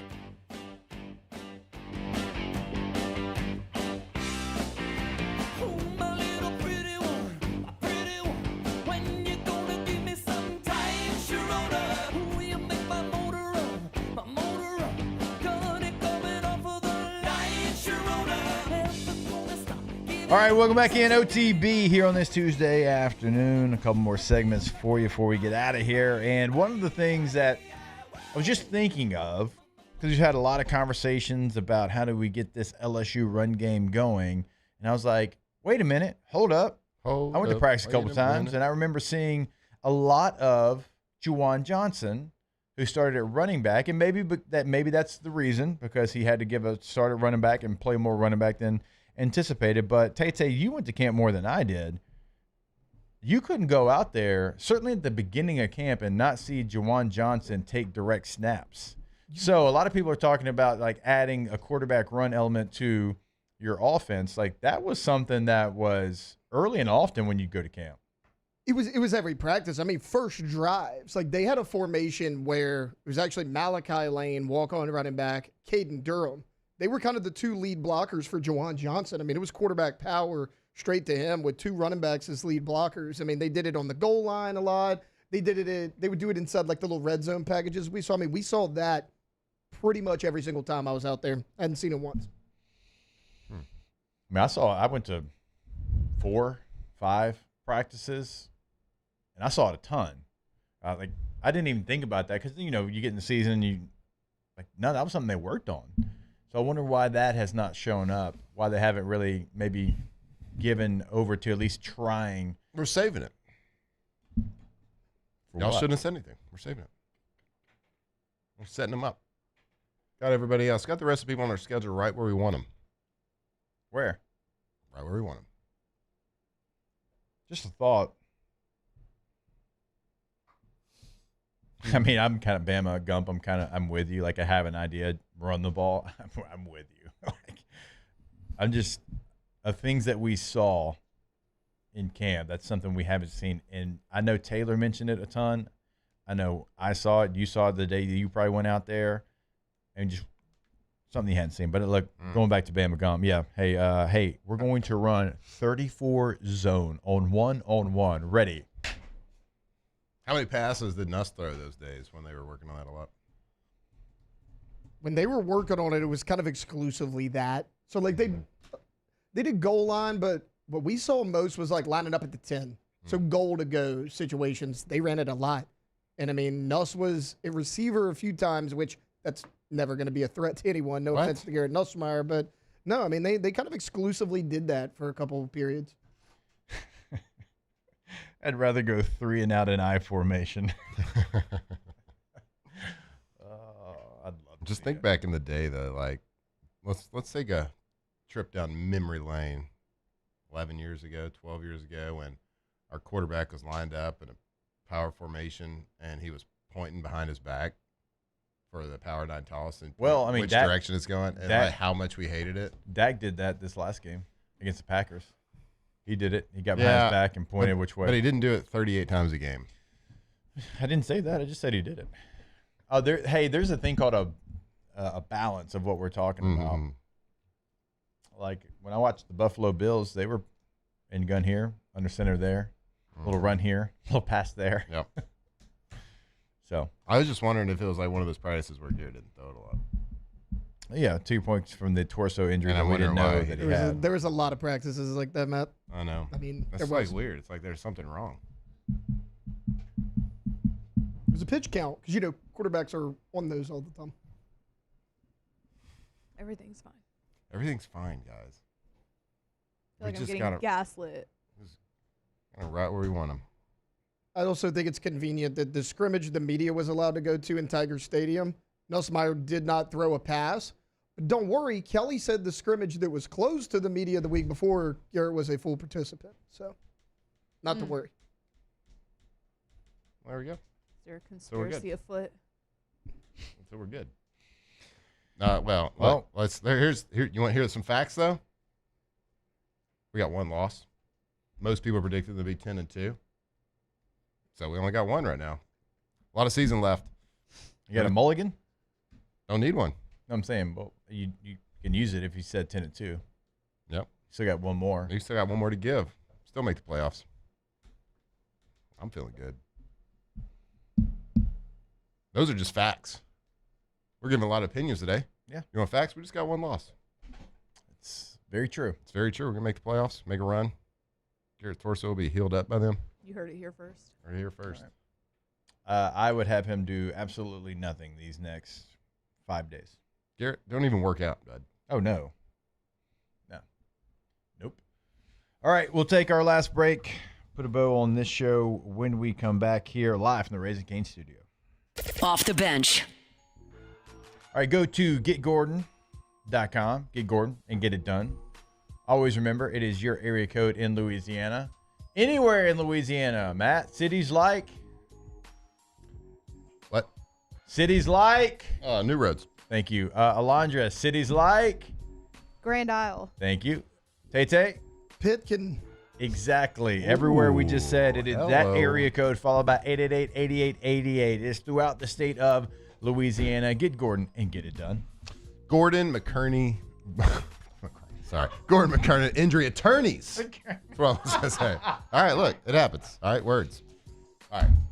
You've seen the billboards. You've seen the commercials. We all know the name. We all know about the G team. We know what kind of support he gives to the LSU Tigers, but mainly the support that he gives to everybody here in Louisiana. If you've been injured, it's not your fault. Car accident, on the job, whatever it is, have them help you. Go let them go fight for you. 888-8888, getgordon.com. Parish Construction and Roofing. This is Coach Kim Mulkey. Go to parishbuilt.com for all of your roofing needs. From your hometown, parishbuilt.com. 104.5 ESPN Baton Rouge and First American Bank and Trust bring you the Heart of the Game Award, recognizing student athletes who deliver when it counts. Nominate your game day standout at 1045ESPN.com by the 21st. We'll choose 5 male and 5 female finalists, and then it's up to the fans to vote for the winners. Each winner gets a $250 gift card, a custom award, and the spotlight they've earned. Presented by First American Bank and Trust, a banking tradition since 1910. We typically think of stress as being bad for us. At Our Lady of the Lake and LSU, we are researching how certain types of stress, such as exercise, can be good for our immune health. By studying people under extreme stress, such as athletes, astronauts, service members, and first responders, we're learning how to improve the immune health of everyone. That's the power of research. That's the impact of champions. Together, we roar. At Luba Workers' Comp, our journey began over 30 years ago with a simple belief. Our clients come first. At Luba, our business has always been focused on people, not policies. Through every success and challenge, we've continued to grow because we've stayed true to our values, committed to providing you with genuine dependability. Because your well-being is more than a priority. It's our purpose.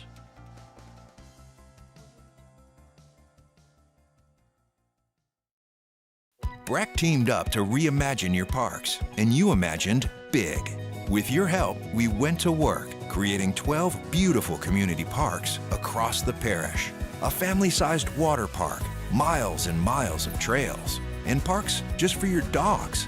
There are more places to splash, to explore, to run wild, and even soar. You imagined, we delivered. Gold.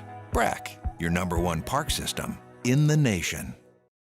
ED, low T, or simply seeking to optimize your health and performance? Goodwood Men's Sexual Wellness offers a range of discreet services to address your specific needs. We empower men to reclaim their health and confidence. Visit yourgoodwood.com. Businesses like yours are the soul of our community. You deserve someone who'll deliver the internet services you deserve. That's why local businesses rely on Rev Business, 90 years of building connections. Visit us at letsrev.biz. Gulf Coast Bank and Trust is giving our customers the power to bank anywhere, anytime during this challenging event. And we're right there with you. Our mobile banking. Locked in on LSU football 24/7. You're listening to Off the Bench.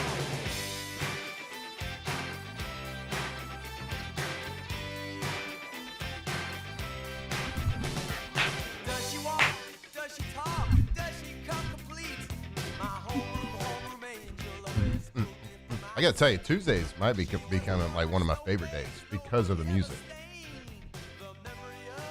Crushing it, Alondra. Hell yeah. Cool. It's every day.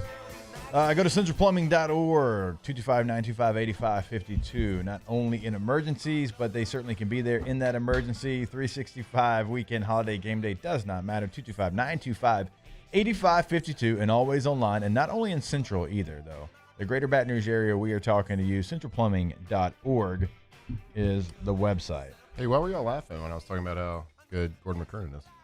McKerney? I just have never heard of Gordon McKerney before. That might actually be something they can use. Gordon They McKerney. did say they It's love the when you attorney. mess them up. Yeah. It's a better name. Gordon McKerney, injury attorney. Sounds awesome. Did you just make a new billboard? Yeah. Dang, I should have entered that into the billboard competition. You should have. Gordon McKerney. Injury attorney. Or I don't Gordon know which one McKerney, my injury favorite attorney. is. Like, I love Pala right now. Right now. But I Go see also him. love... What was the other one that was so good? Jasmine. Doseckies.com. Jasmine Rice. Doseckies.com actually probably might be the best. Doseckies.com might be the And best then one. I just, it was, Supreme Rice. Talking about how great they are. And I just said, yeah, get them. Jasmine Rice. I think you said jasminerice.com. Well, see if it's there. See if that's a domain.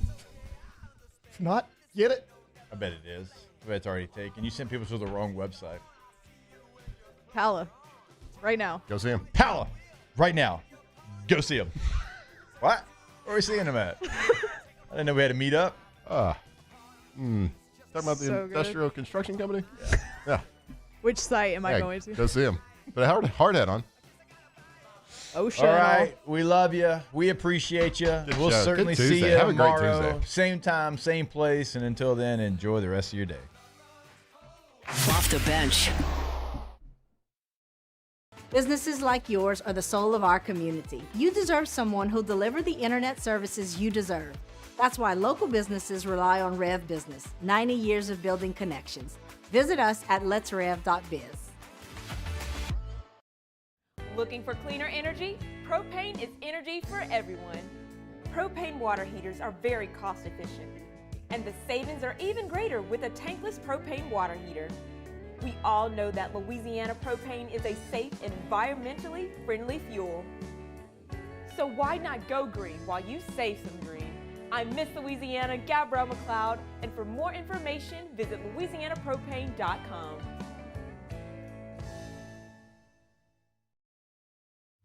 At Sunshine, we know what you see when you look at your land. Where others may see dirt, you see the